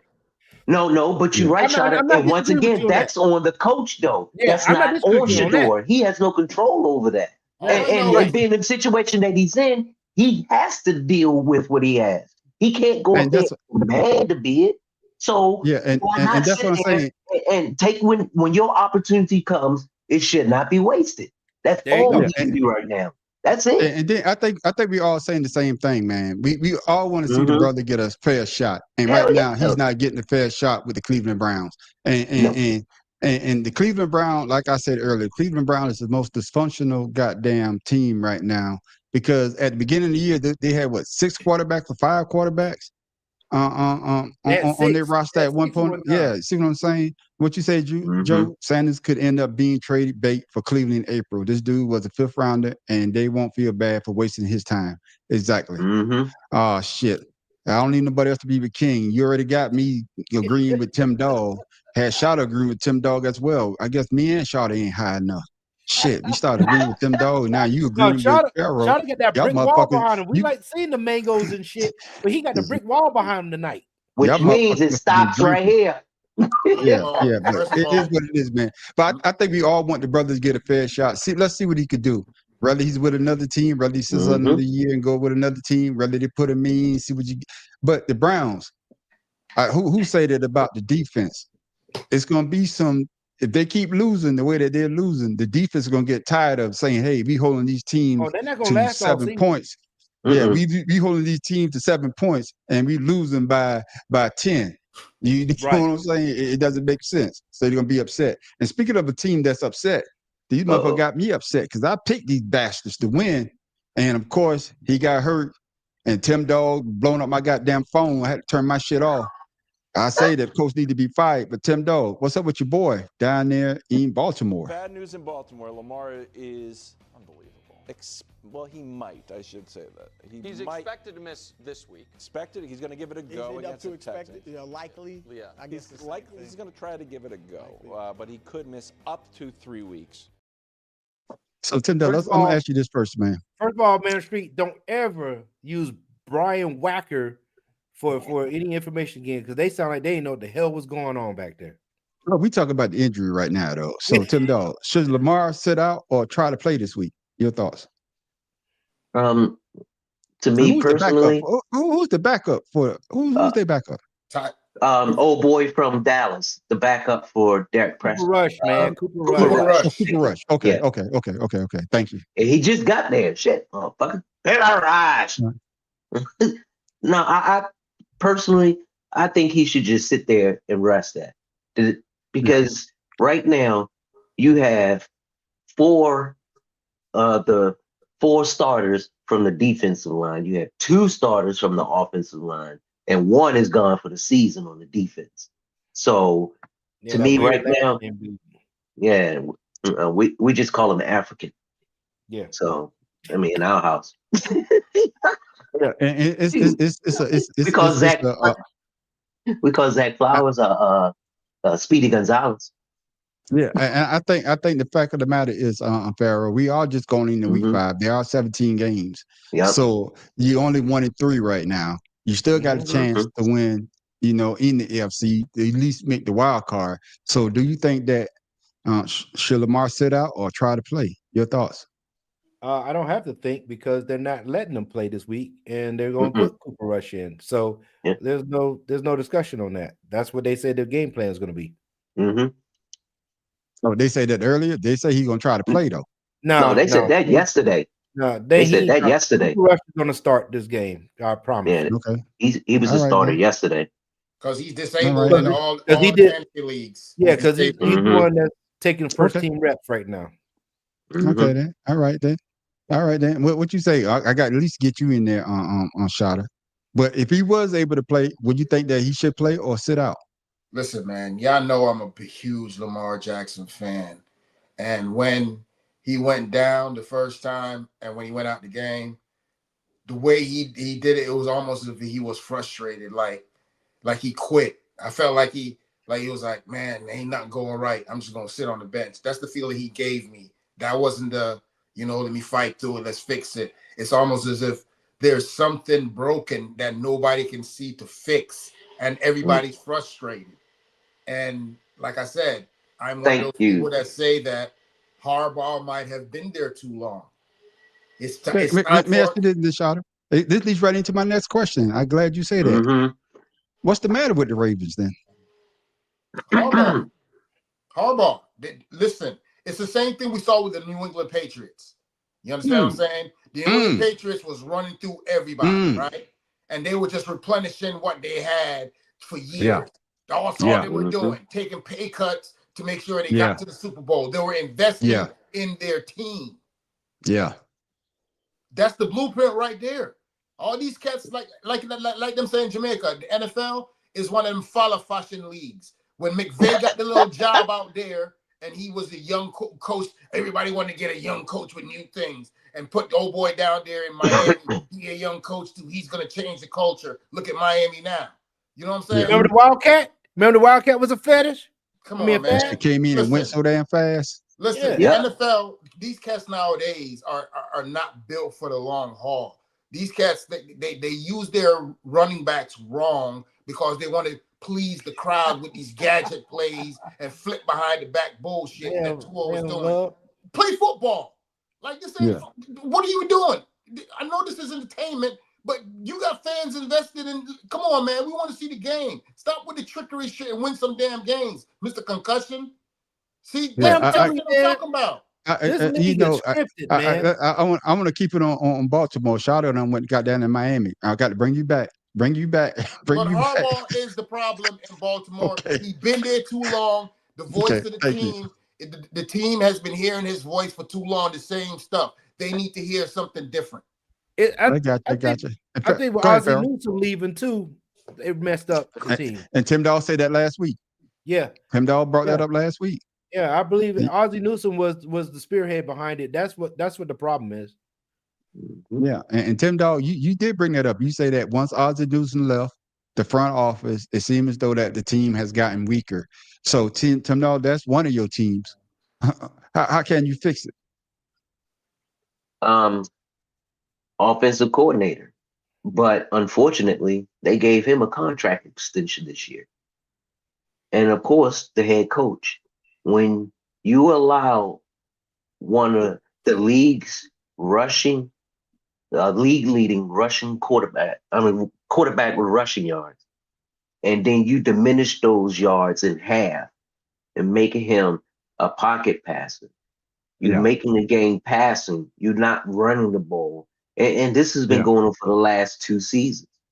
Actually, 3 seasons. Remember when they was in the AFC Championship and they lost to Kansas City? When Lamar was sitting up there scrambling when he could have ran for the first down and the game would continue. But instead, he stayed in the pocket and trying to throw the ball. Once again, last year. Again last year. And this season, as you can see, they don't run Derrick Henry hardly at all. All that comes from the offensive coordinator and the head coach calling the plays. So when you have a head coach that's complacent, thinking that, hey, my tenure here as being a head coach and the success, I'm going to be here forever. No. Your success is dwindling fast. And people are complaining. And that's what they say here. Why is it that Harbaugh's not letting Lamar Jackson run and do like he used to, win games? Yeah. And I agree with you on that. And Leonard, he say, the Ravens will always be the bridesmaid, never the bride. God damn, that's fucked up. That's coming from a Steelers fan. But right now, they were the bride. They've been the bride. But now, they got the children coming up and they can't get married. And I like what Joe said as well. Joe said that Ravens have lost to Buffalo and KC. They're already behind the 8 ball, so let Lamar rest. Ravens may be a wild card team the way they're looking, and I agree with that. So let the brother rest and be smart about it. You know, Cooper Rush, and let that he might be able to go in there and win a game or so. And basically with the OC, I agree with y'all. And I'm just speaking from an Eagles point of view. Our OC sucks. So I can understand, but he's new at the job. You can't fire. Well, I fire his ass on his first day off. Remind me of my goddamn 76ers. But I'm going back to the Ravens. I agree with y'all. Harbaugh has been there too long. And I think some of the players are basically tuning them out because what worked in the past is not working right now. You know what I'm saying? But fellas, and they got the defensive line is like the whole defense is decimated. They lost 2 more. They garbage because they second and third string players in there. Matter of fact, starters are hurt. Hold on, I think total defense, the Ravens are 31. Yep. Damn, there's only 32 teams in the goddamn league. Yeah, you know who's worse? Who? Cowboys. Exactly. Where they need to be at, bitches. When you have 4 all-star defensive linemen and linebackers hurt, come on now. They have the highest defensive scoring. I mean, it's just ridiculous. No, they went from Ray Lewis saying, put 10 points on the board, we'll do the rest, to everybody can score now. So everybody giving up the draws against the guy. The Ravens giving all the draws. Hey, shit, like Hooker on Sunday. But moving right along. Speaking of injury, man, this was one of the most gruesome injuries I've seen in a while since I saw that Dak Prescott one. Oh man, you know what I'm saying? That was kind of nasty. No, but if you're not going to show it, they're not going to show it in the video. That my knee hurts just looking at it. But man, we got to talk about Tyreek Hill, man. Some breaking news to begin NFL Live as Tyreek Hill will undergo surgery today to repair multiple torn ligaments in his dislocated knee, an injury he suffered in last night's win over the Jets. Head coach Mike McDaniel gave an update on his wideout today. It's a major knee procedure, multiple ligaments, and obviously this season's done. And our focus is, as a team, to support him from all the medical knowledge that I have or been sped up on. The major things that you want to avoid in something that serious was avoided. I'm coming to you first, Shotter, man. Do you believe that Tyreek will be able to get back to being the Cheetah again after this injury? I'm not saying he never. He might get close, but he will never be the same again. Absolutely, never be the same again. Never. The way his leg was, and they're talking about ligaments on both sides, all up in his kneecap was dislocated. You're talking about that God himself put that boy together, and him breaking it together. There's nothing we can do as humans to make him as good as he was. So that's messed up, Joe. I mean, the Cheetah's done, man, and that's all there is to it. But you got to think about it too. You got to see that coming, because the little dude is so damn fast. Every time I see that dude run in the open field, the first thing I see is daggone Fred Flintstone and them spinning their tires as they're daggone taking off. That's how fast his feet be going. Without that fast twitch stuff he be doing, he ain't gonna come back from that easy. Nah. I got you. And you saw what Leonard just put up there, Pharaoh. Do you agree that his career is over, or do you think that he'd be able to come back and have some resemblance of his past glory as the Cheetah? No, Cheetah's done. He is now going to be probably a lion or some shit. Yeah, fat lion. Again. Fat lion. I'm not saying that to be, sarcastic. I know, but he's done with that. You look at Teddy Bridgewater. He wasn't. That's a great example. Now that's a great example, right? He wasn't the same. The only person that's come back from fucked up knee, Mr. Peterson. That was the only one, and it wasn't even. It almost broke the rushing record. Right. Yeah. So he's the only person that's ever recovered fully from some ACL, but it wasn't a bad. It wasn't torn up like that. There was another player that tore his knee up, and he never came back. Matter of fact, Joe Theismann never came back. Joe Theismann never came back. Joe Theismann Alex Smith came. Yeah, Joe Smith came back for one season with the Redskins. Yeah, right. The only person that came back from a catastrophic knee injury was what's my man used to play for y'all? Had the knee, and he played for on the Cardinals. No, Willis McGahee, he came back. No. I'm talking about the quarterback. What's the quarterback name, man? They had to. Oh, what the fuck? I think Alex he played with the Redskins too. Alex Smith, yeah, Alex Smith. That's what we just said. Well, he came back for a year. Shit. I can't hear shit. No, first you said you ain't drunk enough. Now that was the second person I said. Real quick. Yeah. But he never was the same again. No more. Cheetah's not cheating no more. I wish him. He better be a great route runner from now on. But I will say what Joe said. I think he was clapping because he's like, shit, I ain't got to worry about Tua no damn more. Yeah. Well, putting that same question to you, man. You already answered. Will Tyreek be the Cheetah again after this injury, or just like Joe say, will he be just a good decoy on offense? Hey, Robert Griffin didn't come back the way he's supposed to. No, he came back, but he wasn't the same. Yeah. No. Fuck Robert Griffin. He don't get no love in this show. You're right. Yeah. Matter of fact, you matter what, you know what? You shouldn't even brought that old punk ass up in the first place. Yeah, you fucked the whole show up. But you're right though. He never was the same again. I'm fine with the Uncle Tom. So go ahead, Tim Dog. So you think you'll be a Cheetah again, or like Joe said, just another offense for decoy? No. And everyone said it. Name a player other than Adrian Peterson who came back and was proficient at, whatever position they were in. Not even the lineman or anyone.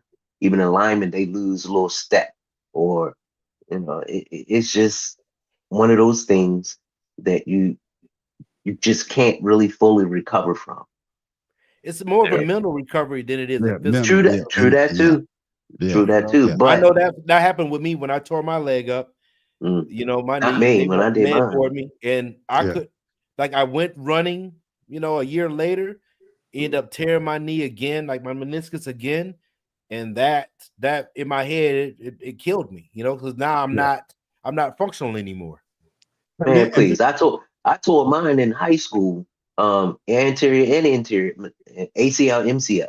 So excuse me, I rehabbed for months. It was like a year when I could properly walk without walking. Man, fuck you. You should know. Your daddy did the surgery. Tommy John But the thing surgery. is, you say I was the first one. Tommy John, that's on your elbow, though.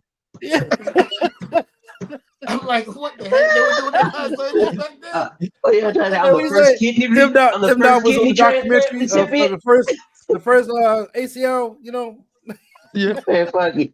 No, but after that, I rehab. I didn't think of the mental aspect behind it, and because when I joined the army, I told them, and they put me through this agility test and everything, and I've never had a problem Take with one it. is Captain America, huh?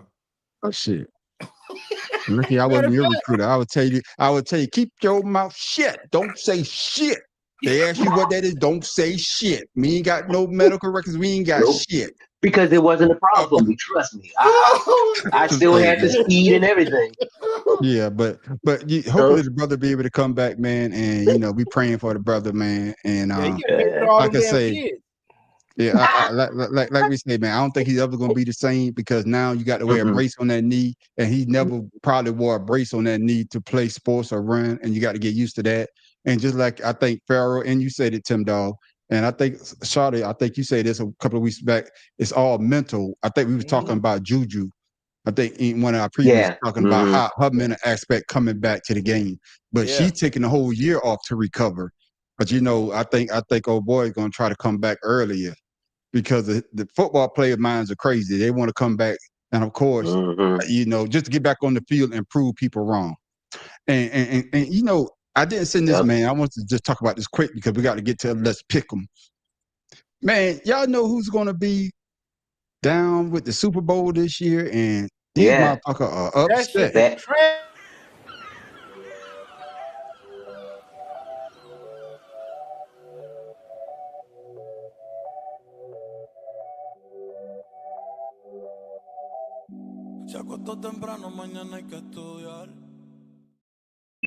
Now, Pharaoh, I heard you say that it's trash, but you saying it because you like me. I don't know who the fuck Bad Bunny is, but we all know that we could turn the TV off. But these goddamn right wingers are losing their goddamn The mind. National Football League despises Jesus Christ and Christianity and Christian values. We have to, I know we love to gamble. I know we have great memories of what the NFL used to be, used to stand for, used to try to promote. That has all gone away. It is a tool to promote demonic worship, demonic energy, gayness, transgenderism, anything that defiles Jesus Christ. The National Football League is interested in promoting. People need to ask Roger Goodell, how far is this going to go? We'll see. Pharaoh, you're not going that far, are you? Yeah, thank you. Because I don't even like hearing I him. don't even know talk. why you even show his face on here. Yeah, What's God wrong with damn, you? What the fuck? No, because the reason why I'm showing it because of the fact that, like for me, I don't know who Bad Bunny is, but I do. I'm just saying I could turn the TV off, or I could go do something else while they're doing the halftime show. Yeah, Right. He may be somebody else's cup of tea, not mine. So Correct. I could choose to turn it off or whatever. But some people on the right are having a goddamn fit because I guess they're not bringing Dolly Parton out there to do her halftime show. Because I could remember we lived through some bullshit halftime shows. Yes, we did. Yeah. And Lord have mercy. all I did was okay, restroom break or And live in color. beer run. And live in color. Yeah. So why is it now, Pharaoh? It's a big thing when you could just like Kendra say, turn the TV off. Man, listen. I like I said, that reggaeton, whatever. One thing, they don't understand Spanish. They can't understand it. So of course that's That's demonic. true. But I'm gonna tell you this: they're gonna have some big booty Latin chicks on there. So I'm gonna watch that shit. You're so stupid. So you got to find the silver lining in something. That's what we got out of that segment. Right there. That's what we got Shot out of that it. segment. You go, shot it. Goddamn. That's what you got Pharaoh. out of that segment. Just Yeah, to let y'all say know. that, man. Go ahead, You know shot what I'm it. saying? You saw how positive it is. That's a positive single reaction. So basically, you saying Jason Whitlock is right. We all going to hell because he talking about Jesus. You talking about big booty bitches. Like, listen. See? Hey, Bad Bunny is doing overseas tours, and he's taking big booty Latinas with him. I'm gonna watch Well, that. I can say this, shot. I want your thoughts. Why he is the number Yeah, one. no, I'm I not think he's the number one artist that's overseas. I think 3 that's what years. they said. 3 years running, number one streamed artist around the world. Yes. Yeah, and then the dumbest shit that I heard from these I call them MAGA nuts, that they got this Mexican singing this goddamn music, but the motherfucker from Puerto Rico and he's a U.S. citizen. Motherfucker say that they say they're gonna have ICE at the Super Bowl to arrest him, and I'm saying to myself, this motherfucker is a goddamn U.S. citizen. Well, but you know what's crazy? They could show Charlie Kirk at halftimes or beginning, whatever. But that's okay, because he's hateful. That's fine. We like seeing that. But for somebody that's actually bringing the world together through his music, that's demonic. Yo. Yeah. And he's an undercover Batman. He's an undercover Batman too. Let me tell you something. Him love Batman. So it is what it is, man. The man got his. That man ain't gay. You know, that's what it is. That man is not gay. But what I'm saying, Shot, no, is because he has some big booty Latinas on stage. Goddamn, Pharaoh, we done moved on from that. I'm sorry. Still on that, boy.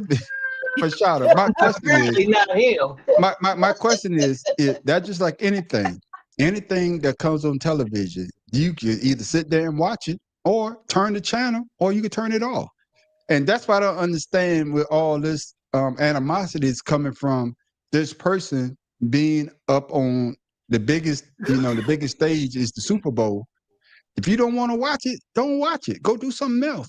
Why say what you say and saying that it's demonic?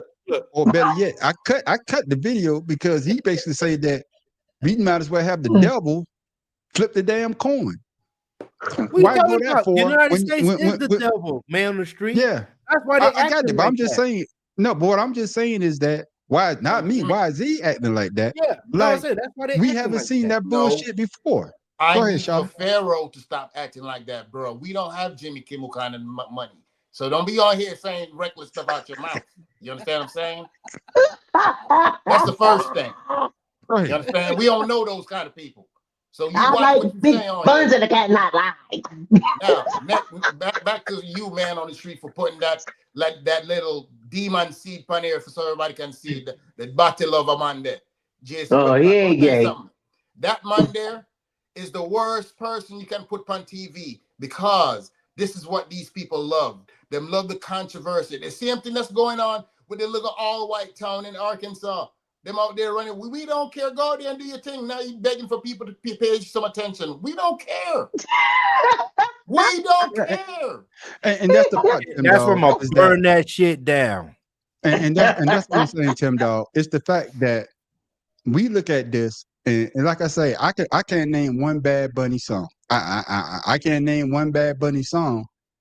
But I can't name one Bad Bunny song. But what I'm saying, it's all about the entertainment. And you got people. But that's what I'm saying. So if I choose to watch it, that's on me. But I also could say, no, that's not my thing. And I could just, hey man, let's talk about something else. While the Super Bowl is going, while the halftime show is going on. Man, why don't you go to the store and get some beer before it come back on? Yeah, that's what I'm saying. He's shot at you. That's what I'm saying. Yeah. But it is what it is, fellas. I'm afraid of them bad. It is what it is, fellas, because we about to go to Let's Pick 'em. But before we go to Let's Pick 'em, man, we got a funeral because they saying that these teams are already out of the goddamn race. And fellas, I want to know, I got to make sure I take this comment down. Do y'all agree? Brother Law, I hate to do this to you, but your team is buried. Pete Prisco already digging graves for some NFL teams. Yeah, take a look at this. We have Pete Prisco's graveyard. Teams that he has already buried this season heading into week 5. We're about a quarter of the way through the season right now. So the Dolphins, the Jets, the Titans, he says there is no hope for you. All right. There's no hope for those teams, but what other team? I need a quick answer because we need to go to Let's Pick. What other team that y'all think Cincinnati. is what other NFL team graves are being dug after week 4 of the NFL season? Farrell, you up first. Who you got? Well, he took it. Charlotte said Cincinnati. Yeah, Oh, punk ass. So we all saying the Bengals? Yeah. Hell yeah. The bungled. The bungled. The bumble. You're not putting the Ravens. Yeah, so you're not putting the Ravens on there after Lamar might be out for 2 weeks? No, No, because they have opportunity. they're hurt because they don't have personnel. They not hurt because they Hey, Matt Professor, you Oh, right. shit. Matt Professor say the Saints. Saints. Oh yeah. You right. You right. Matt Professor, you right. So they're ready to dug their grave. Brother-in-law. Matter of fact, me and my brother-in-law, we be down in Charlotte going to see the Panthers play the Dolphins this Sunday. Me and my brother-in-law hang out. Are we gonna watch another Make L? sure, make sure you bring a whole lot of blow and a whole lot of drink, cause you're going. Man, I'm gonna be fucked up that whole goddamn game. I'm telling y'all right now. That's I'm the gonna only be thing fucked left up to do. Saturday. I'm gonna be fucked up Saturday going there. I got to be drunk the whole goddamn weekend. But we're going to watch the goddamn. That's a damn shame. That's a Videotape damn it. shame. But ladies and gentlemen, it's that Let's do time it. for that time of the show where we make our picks for this Yeah, NFL let's week. do it. And oh shit, I got to find the goddamn video. I've been drinking. Where the fuck? There it Do is, it. right there. So ladies and Man, fuck you, Tim Dog. You keep saying that. Hold on, man. Oh, the Browns. Lord. No, because I got 2 videos, man. Let's go with the old school one. I ain't played that one in a while. Let me see how this one look.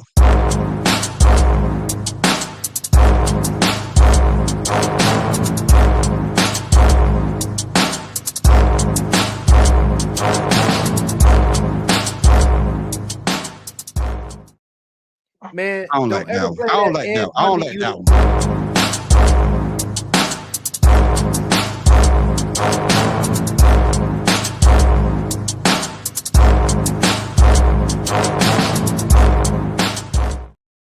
I like that one better. I don't like the other one. I don't like that Second one. one Yeah, better. that one like Second Ed one better. Bundy out there. Yeah, hey, buddy. So Farrell, man, how did we look last week? Who came up on All top? right, hey, listen, now we had some games that really jacked us up, but no, Matt who came up Professor on was top? number 1 this week. Matt Professor, you number 1, baby, with 11 picks. And then me, Man, Street, and Chada, we had 9. I'm sorry, Joseph, JJ, you were number 2. You had 9 wins. 10 wins. Read the shit, man. Goddamn, man. I don't have my hand up all the whole goddamn minute. Shit. Because you ain't win shit, fool.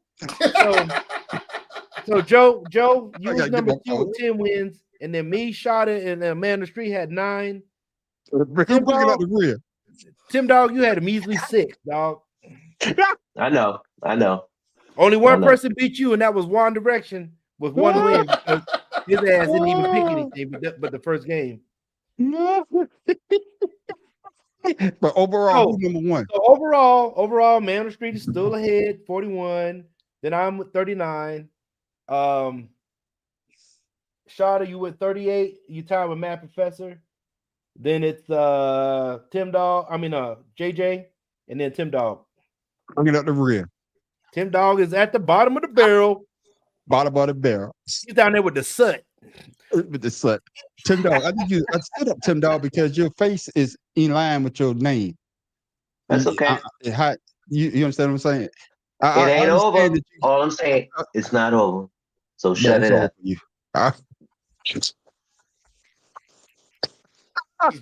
He's real Baltimore right now. Real Baltimore.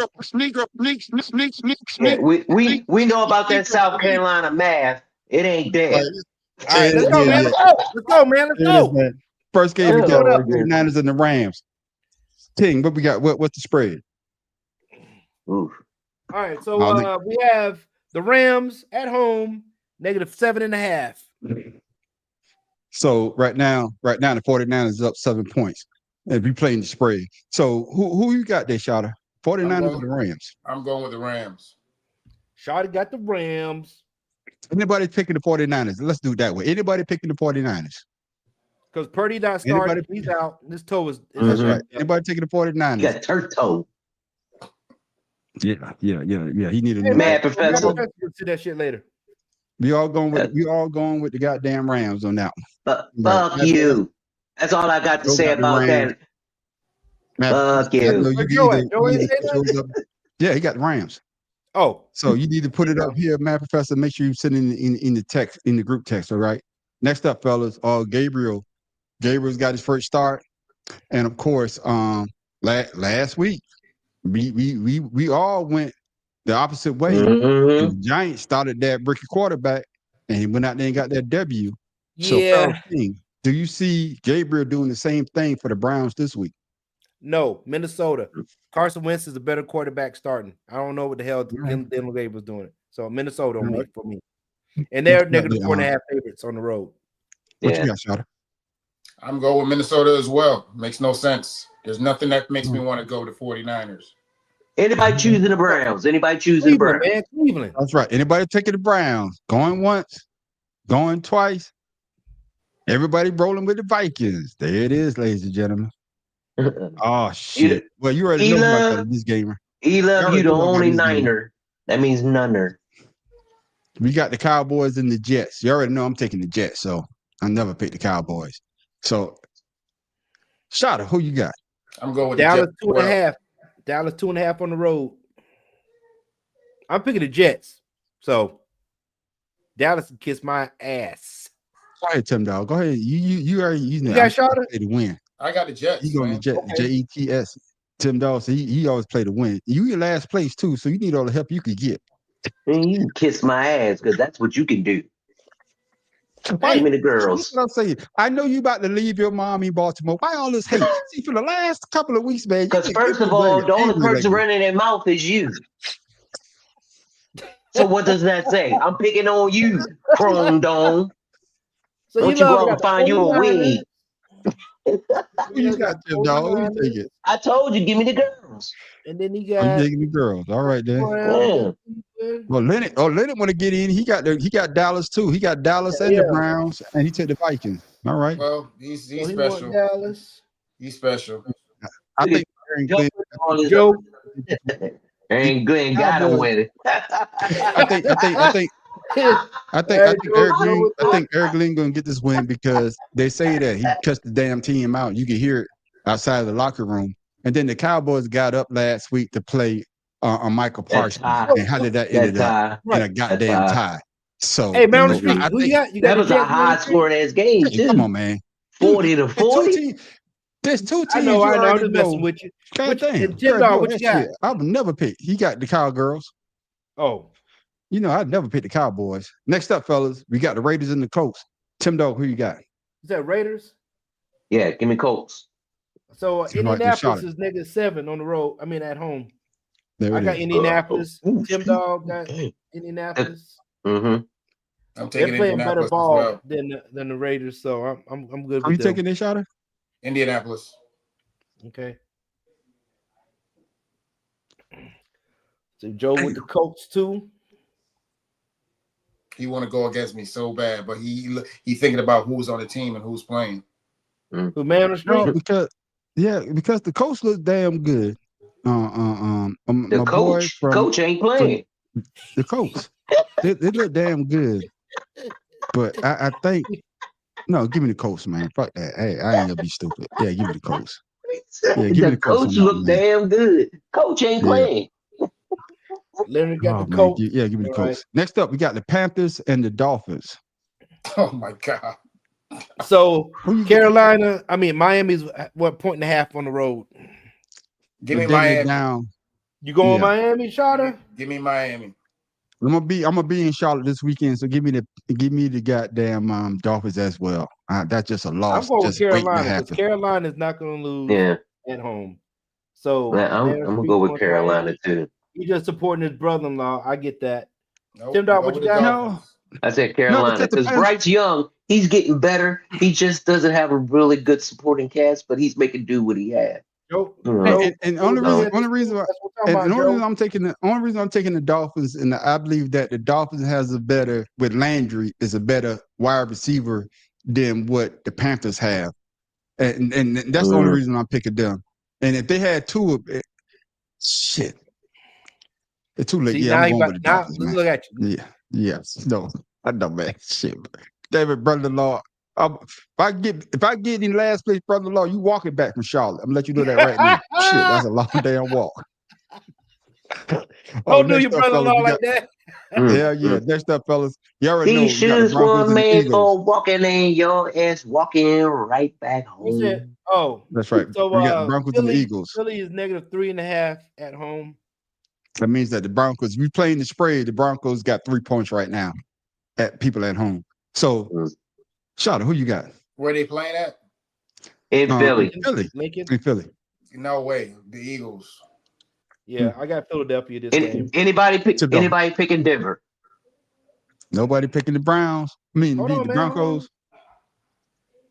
But it could be an upset. Who's picking the Broncos? Somebody picking the Broncos.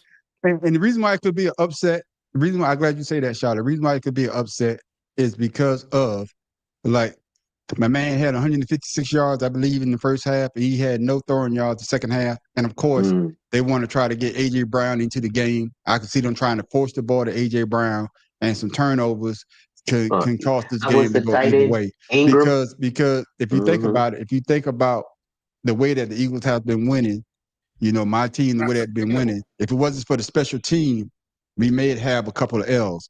You know, the block field goal to win the game, and of course, to start the game off, the punt, They had one yesterday. touchdown. You see what I'm saying? So I can understand that it could be an upset. You know, the thing that I have a problem with is AJ Brown. I know he wants the ball and everything. He's not a tall receiver. What? You know, he's a big receiver, but he's 6'1", man. He's not a tall receiver. But he has no separation when the ball's thrown. That's what it is. Everybody is always in his shadow somewhere. They're within 2 yards of him, whatever he does. And if it wasn't for his size, he wouldn't get half of those balls. Yeah, and I agree with you. And y'all know, man. That's the point. That's not what I'm saying. I get what you're saying. But at some time and some point in the game, I need him to have a break or some speed to where I don't have to worry about forcing it somewhere. But that's not what his job is on the team. I don't want the answer of what goes on. I would like to see something different from the receiver. I don't want to say this is what he does or this is how he plays. That's his game. No, Shada, being slow. Can I say this? Can I say this? Get better separation from a receiver. You wouldn't try to do that, bro. And I agree. I agree with Farrell because y'all know those my boys. No, but it also comes down to the play calling. He's running the same goddamn route every goddamn time. I'm like, damn, change the shit up. I still don't understand because you have Smith. You don't want to understand. And you have AJ on the other side. When you throw the ball to AJ, 9 times out of 10 in his area, if he high points the ball, nobody's coming out with the ball except him. That's what. I guess. I want you to change that thought process. No, you had Calvin Johnson, did you not? Yes. Calvin Johnson was a big receiver, right? Right. Sometimes he had separation off the ball. Who was also not fast? Jerry Rice wasn't a fast receiver, but he was shifty. He got separation off of receivers, and he didn't have to jump high. What I'm trying to tell you is try to find something in your game to change it up so you don't have to always high point a ball or defend somebody when you fucking get the ball thrown to you. Make it easier for the quarterback to make those throws. I see it differently, but it's all good. No, I know you see it differently, but that's what I'm trying to tell you. And like I say, as the designated Eagles fan on here, they need to change his goddamn routes too. Because some of that shit, man, I was like, man, what the fuck? Because of the fact that Chada, you were saying the exact same thing I was saying. Yeah, he could high point the ball, but why? And to Farrell defense, if he could get some type of separation, run some screens for this motherfucker, a natural pick or something, But you guys are mixing apples and oranges. No, Shada, I'm not. You want to stay into what a person does. All running backs run differently. You're not going to sit there and say Marshall Faulk should run between the numbers when he's better on the screen passes and he can get open. You know, you can change up your game. The game plan is predicated on the fact of the matter is we're going to use Saquon in the daggone outside. Jalen still has the option of running. and we have a big receiver that's running down the field. If that's not his skill set, everybody don't have the same skill set at receiver. Jefferson and freaking daggone But I Adam guess Thielen don't what play it boils down to, before we move on, and Shada, we all agreeing on the same thing, but what it is that he's making it known that he's unhappy. But if you look at a couple of plays that he did, Yeah, what you got? Philadelphia? that they would blanket on him. Oh, hell yeah. But yeah, something got to happen, man. Something got to happen, or unless we gonna you send got, his man? ass to Street goddamn Jones? New England, and I'm gonna get something from New England. Next up, fellas, we got the Texans and the Ravens. Usually, I would say anybody taking the Texans, but the Ravens, shit, their last couple of games, they look like like shit. I'm not trying to curse, but that's what it looked like. So this is a toss-up game. Shada, who you got? Texans or the Ravens? I'm going with the 3.5 on the road. I'm going with the They're- Texans and because no the Texans have more weapons and they're more thirsty for a win. And their quarterback is starting. Yep. So yeah, I gotta go with that. Who you got, Tim Dog? You taking your Ravens or you taking the Texans? Yeah. No, I'm taking the Ravens. They're at home, and even though they lost at home, they still hard to beat. Yeah, I got you. Joe taking the Texans as well. Who you got there, Farrell? I got my man. I got California. Let's go, baby. Give me the Texans as well, man. Give me the Texans as well, man.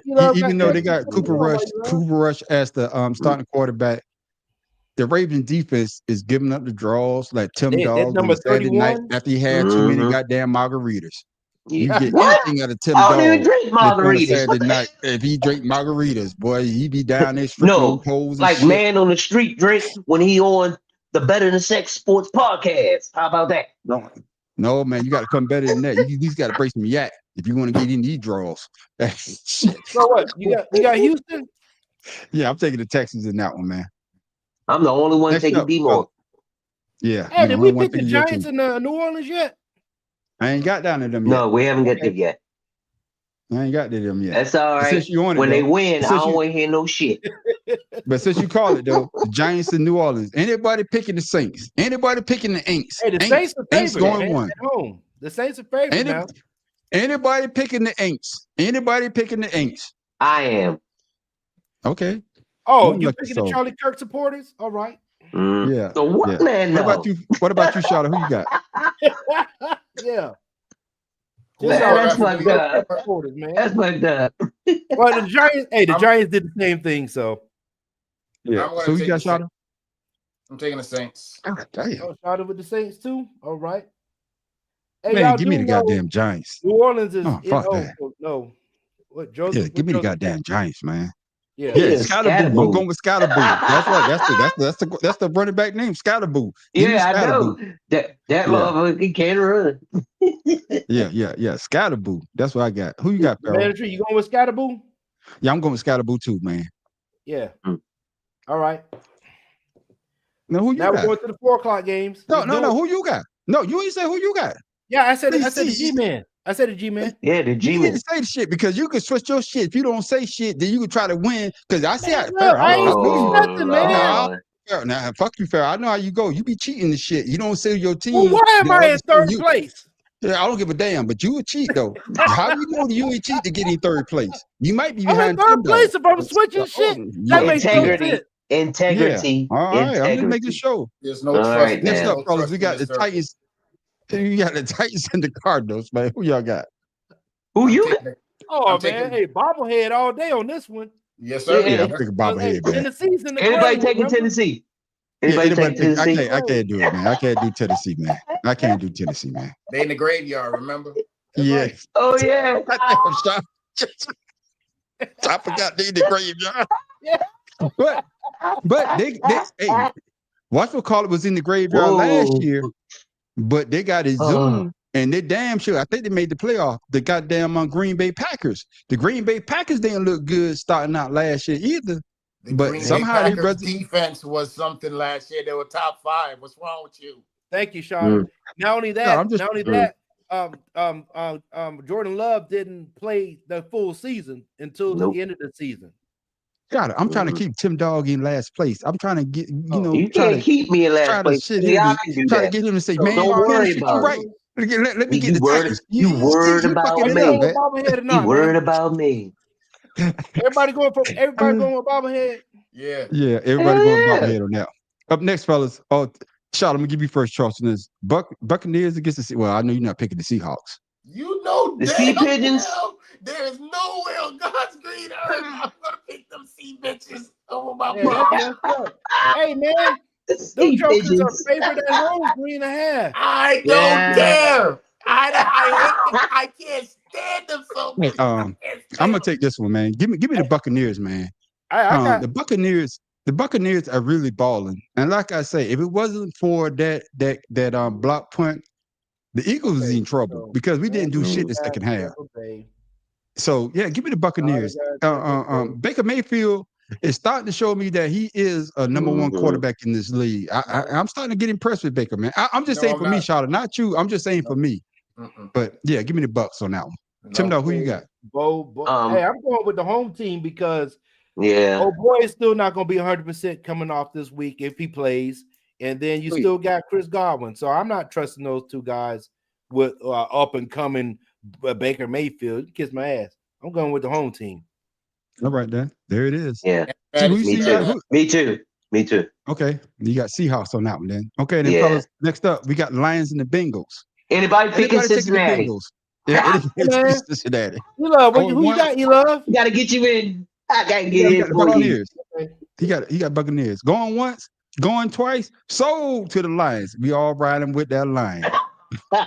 Now this next pick, Tyreek Hill. I'm gonna say a little soliloquy right now. These what? motherfuckers supposed to be the best team in the NFC East.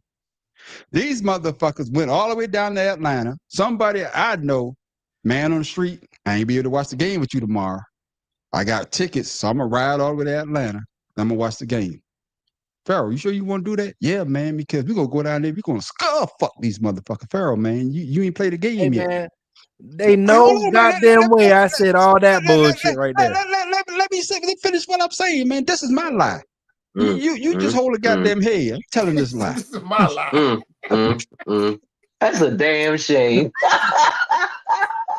This is my lie. Fellas, next game up, man, is the Commanders and the Chargers. The Chargers lost to the goddamn Giants. Hey. So, Pharaoh, I already know who you got. You got the Commanders. Jay Shada, who you Daniels got? coming back. So No, Yeah, they, Shada, they who have you got? three of their starters coming back. Yeah, on, Shada, who you on got? offense. I'm Yeah, going they got- Commanders or the Chargers, Shada, who you got? Commanders. I don't trust Herbert. Yeah. Tim Dog, who you got? Oh, I'm going with the Commanders because Jaden's back.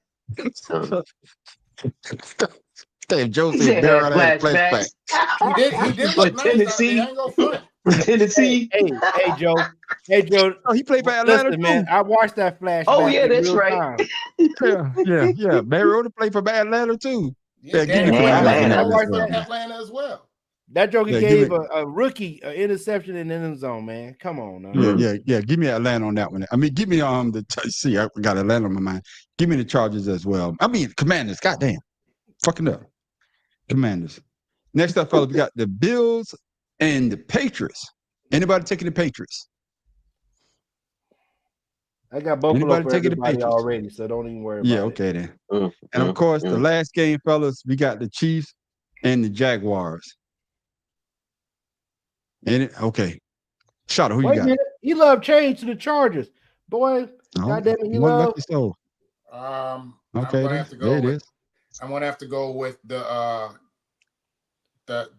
corn. KC is negative 3.5 on the road. Yeah, but Who you they got? got most of their crew back, so I'm gonna have to go with them. Mhm. Yeah, I got Kansas City on the highway too. Yeah, anybody picking Jaguars? I'm rolling with the Jags, man. Okay. I'm rolling with the upset. Oh, I'm rolling with the upset on this one. Give me the Jags because the Chiefs, They can do even it. though the Chiefs got all this thought, they still haven't looked like the Chiefs were old. They look old. That's what it is. They look old. Not the Chiefs are old. They just old. So give me the Jaguars at home. And there it is, ladies and gentlemen. And of course, the Bears, I think, was on the bye. It's two teams on the bye. I think the Bears on the bye and somebody else on the bye. Green Bay's on the bye. And the Bears. Okay. And the Bears. So there it is, ladies and gentlemen. That's our pick. Hopefully, Who's on bye? you pick better. Green Bay's Hopefully, on the you- bye. And the Bears on the bye. Okay, so yeah, cause I'm gonna put the bye teams at the bottom so we know who's who. Yeah. So say hopefully there it is, ladies and gentlemen. That's and what we call Let's Pick 'em. That's when we pick our games. Hopefully y'all come up better than these scrubs because the man on the street still on top. hey, Elove, Hey, man, I it need to is what know it is. you got Kansas City or Jacksonville. Put it up Yeah, there. let us know. Let us know. And there it is, ladies and gentlemen. That's what we call it. Let's Pick 'em. The man on the street still on top. And I will be the 2-time defending champion on Let's Pick 'em again. 2-time. 2-time. Not 1 time. 2-time. 1 time. 2 time. 1, 2, 1, 2. There it is, ladies and gentlemen. You're Now, like a mix between Kevin Hart and Chris Farley. Nah. He sound like between a jack and an ass.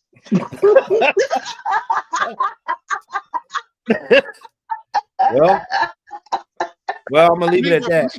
Negro, please. Negro, please. Negro, please. Here it is, ladies and gentlemen. Now it's time, ladies and gentlemen, for this day from my main man. Shout out today in sports.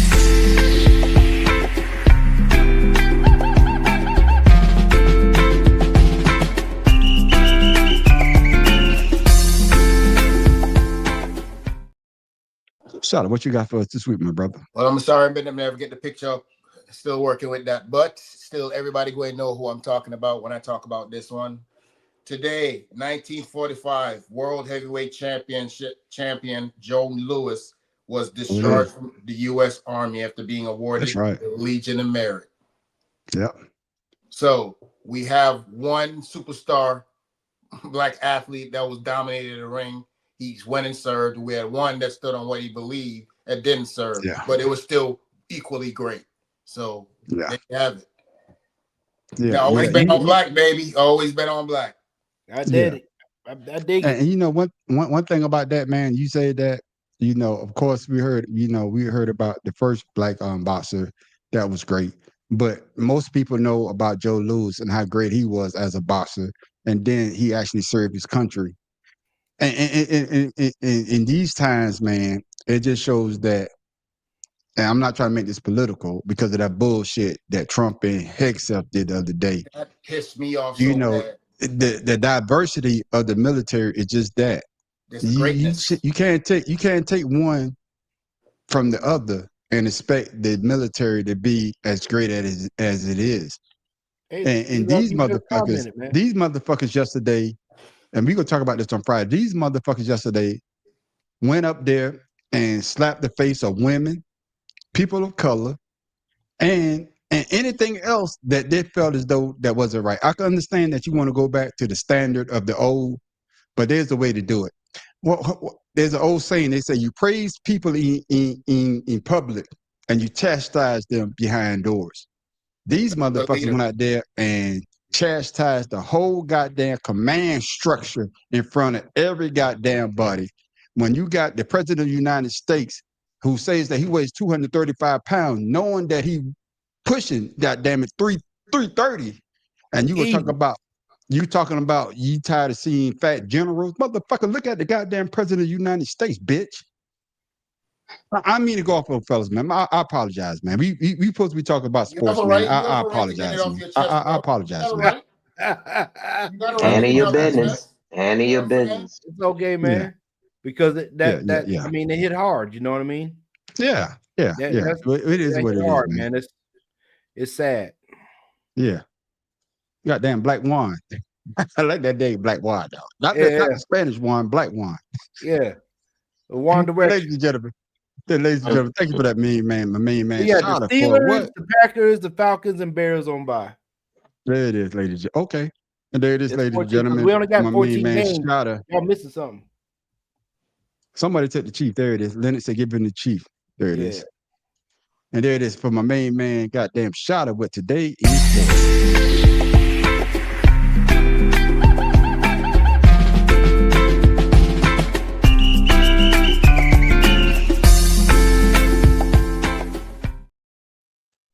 Now, ladies and gentlemen, this is part of the show right here. If you're not a true athlete, if you can't run a marathon, if you can't run a 5K, if they're a 2K, a 3K, whatever. If you're not a true athlete, if you're not a true athlete, if you can't get out there and play basketball or even dribble a basketball or throw a football, You can't play if you can't play soccer, the real soccer, if you can't play real football, I should say, if you can't just your coordination just off. If you have a low sperm count. That's right. This is what we are here for. This is what we are here for. We are here to bring sports or things that you can do and call yourself an athlete. So you French now into the wee stuff, huh? Yeah. We. And y'all probably saying to yourself, man on the street, what are you talking about? Well, here it is. We done brought you great sports like rock throwing. All you gotta do is go down to your nearest lake, pick a rock. Oh yeah. And you can be and Pharaoh, what is it to be a pro? $10, all you need. And a rookie is what? $5 to get you started.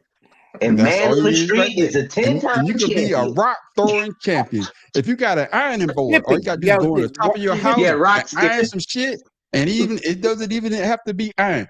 Matter of fact, there it is. You could be the rock, paper, scissors champion. If you like to swim, somebody like to swim.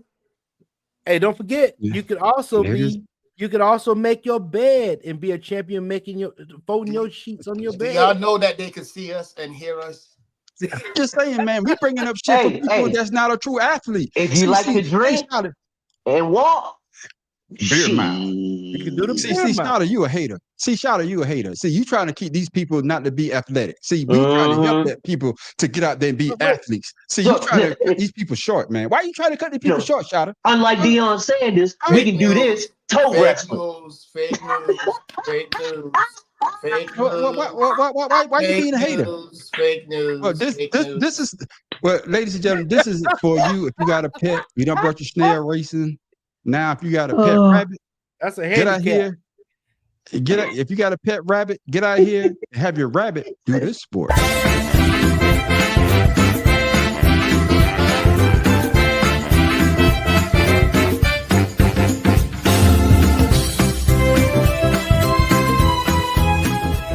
Sweden apparently has a distinct lack of horses.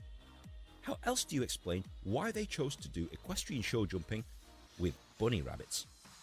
Yes, the rules of the sport are almost identical to the Olympic version played with horses, and the rabbit who completes the course with the fewest amount of faults is the winner.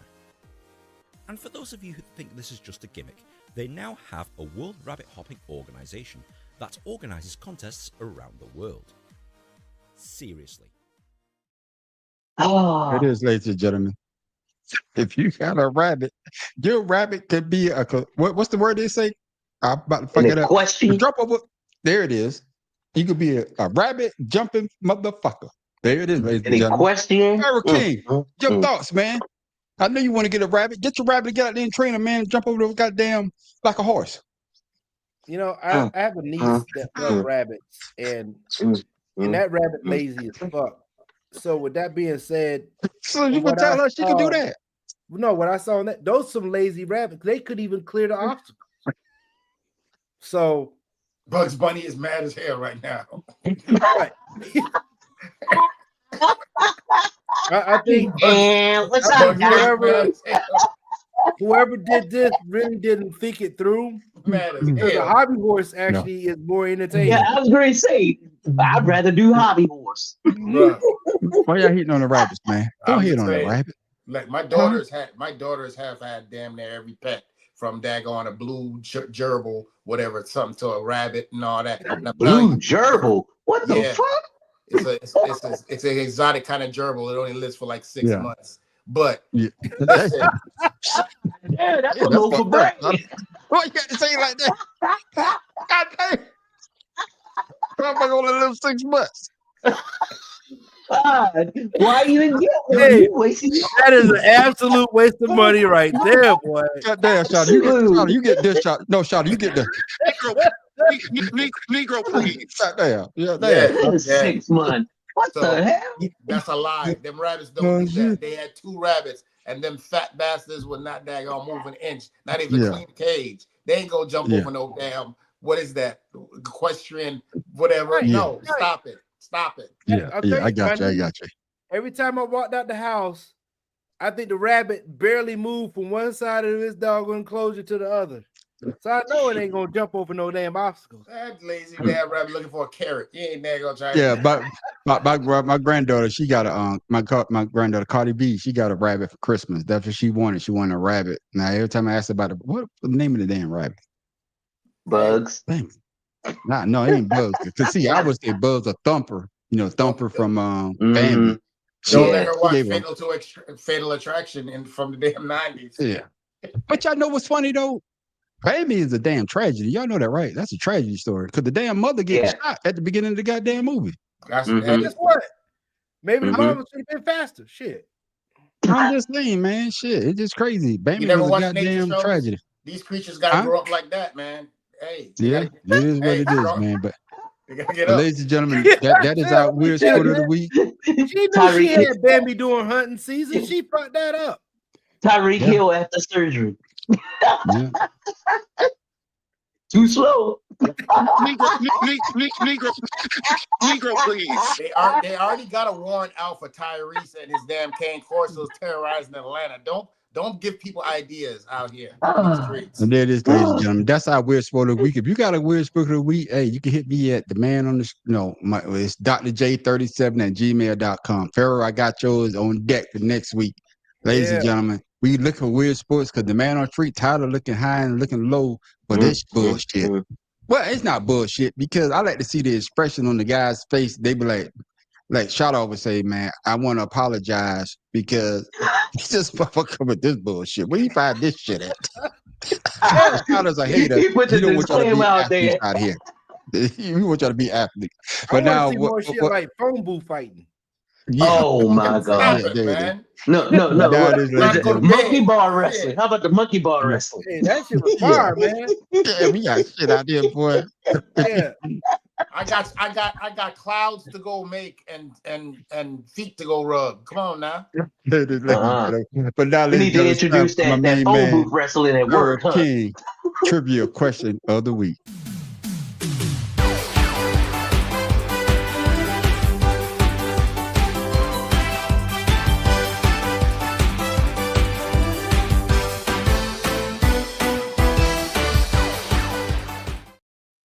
Earl King, what you got for us this week, my brother? Yo, so with Cleveland starting Dillon Gabriel this week, here's the question.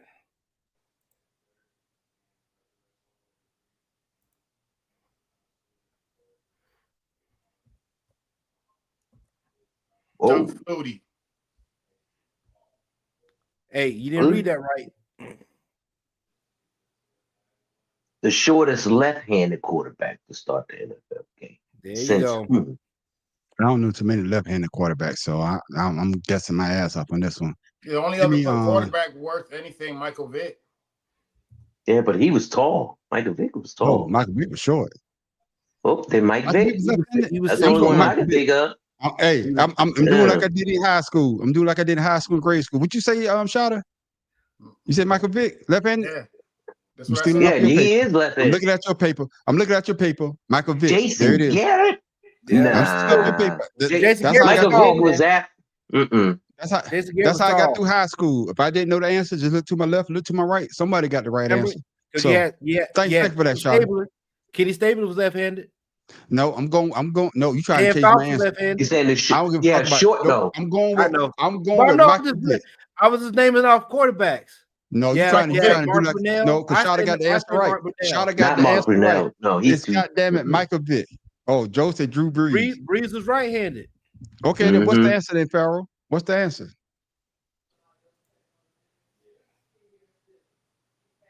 Who the fuck is Frankie Albert? What's that, man?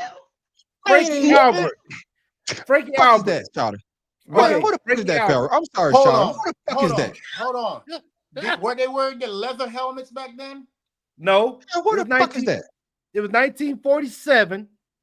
Bro, this is right. Dog, you should have knew who that was. You was you was a senior in high school. You was a senior in high school. You was senior in high school. Fuck you. And I was whooping your daddy's ass. Damn, bitch. Frankie Albert. He was the inventor of the bootleg. Y'all supposed to know that. No, fuck that shot. No, fuck that. I keep want to say shot, but Pharaoh, you get all of these. what is wrong with you? Who would know that? Negro, please. God damn it, man. Nobody fucking know no damn Frankie Albert. You smoked too many cigars before that. Why y'all mad, son? Hey, Why y'all mad? Why we mad? I can't be mad because I was so fucking high. I thought that motherfucker said Fat Albert. I was like, who the fuck Fat Albert? We never played no goddamn football. All right, then. Ricky Well, how about Avalon. this then? How about this one? Because I knew you guys were going to say that. Here's another question for you. Who is the all-time leading passer in a season by a left-handed quarterback? Go pick. Go pick again. Shit. I'll go with what I know. Shit. That boy had a damn rocket for an arm. And I can't tell you how many times he threw the ball to Mr. Rison before Left Eye burnt that house down in the ATL. No, give me no. You say Dan Fouts. Give me Also, Dan Fouts. he went to the Eagles. Give me Dan too, Fouts. pretty good. Give me Dan Fouts. Dan Fouts? Yeah, Okay. I'm going with Dan Fouts. What's the I'm answer? staying with Vic. All right. What's Yeah, the answer? I'm gonna stay with Vic too. What's the answer? What's the answer? Mark Brunell, bitches, 1996. Oh, Lord, Mark Brunell. That's what I say. That's what I say. Who? Mike Brunell? That's what I say. Brunell. I say that. His name ain't even Mike. And there it is, ladies and gentlemen. My main man Farrell with trivia question of the week. Mike Brunell. This motherfucker asking the damn question when Tim Dog was a senior in high school. Like we all was born in 1947. Tim Dog was born in 1930. Senior in high And I school. used to babysit your ass. No need. Remember that, bitch? Tim Dog was the first. Tim Dog was the first one to integrate the high school football. And you was the first baby to wear disposable diapers. Damn. There it is, ladies and gentlemen. Tim Dog is the reason why we got disposable diapers right now. Thanks for that, Pharaoh.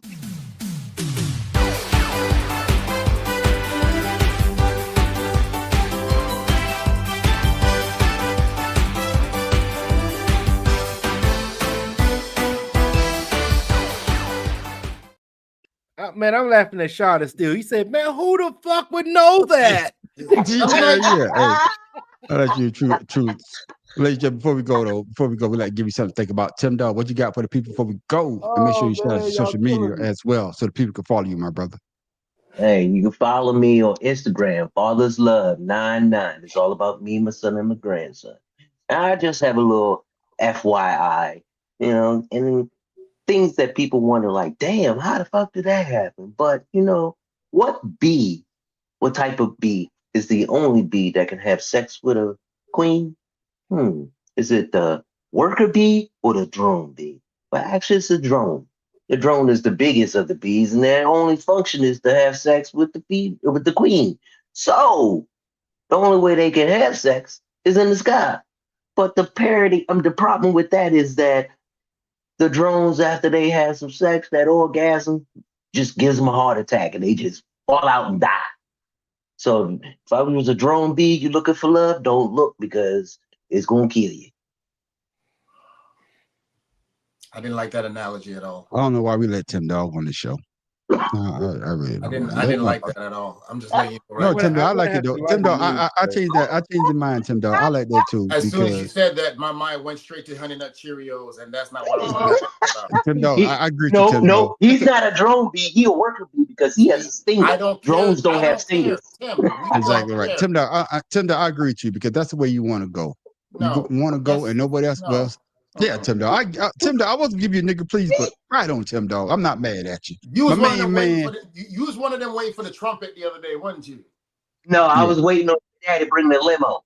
I'm just There saying. it is, man. Tim Dog, thank you for that. My main man, Shada, what you got for the people before we go, man? Make sure you shout out your social media so the people can follow you as well. Yeah, you see it down Wrong this person. See around this one love shout out BSK social. Nothing much to say, but like I said earlier in the broadcast, everybody shouldn't be so far up their own a-holes that they can't understand and see what's going on around you. You understand what I'm saying? Open your eyes, people, and pay attention. There's so many simple things, solutions to some of the issues that we're having. If you just read a book and do some research, and you will understand instead of wasting our time with all this dumb shit y'all keep saying. Listen, Old boy talking to all them generals don't speak for us veterans. I just need for y'all to understand that. You understand? There's a standard that we were trained to, and that standard is something that some of us are kind of proud of. So Pete Hegseth could suck a dick. You understand? My main man, Charlotte. Thank you for that, man. Piggyback on what I seen a little earlier.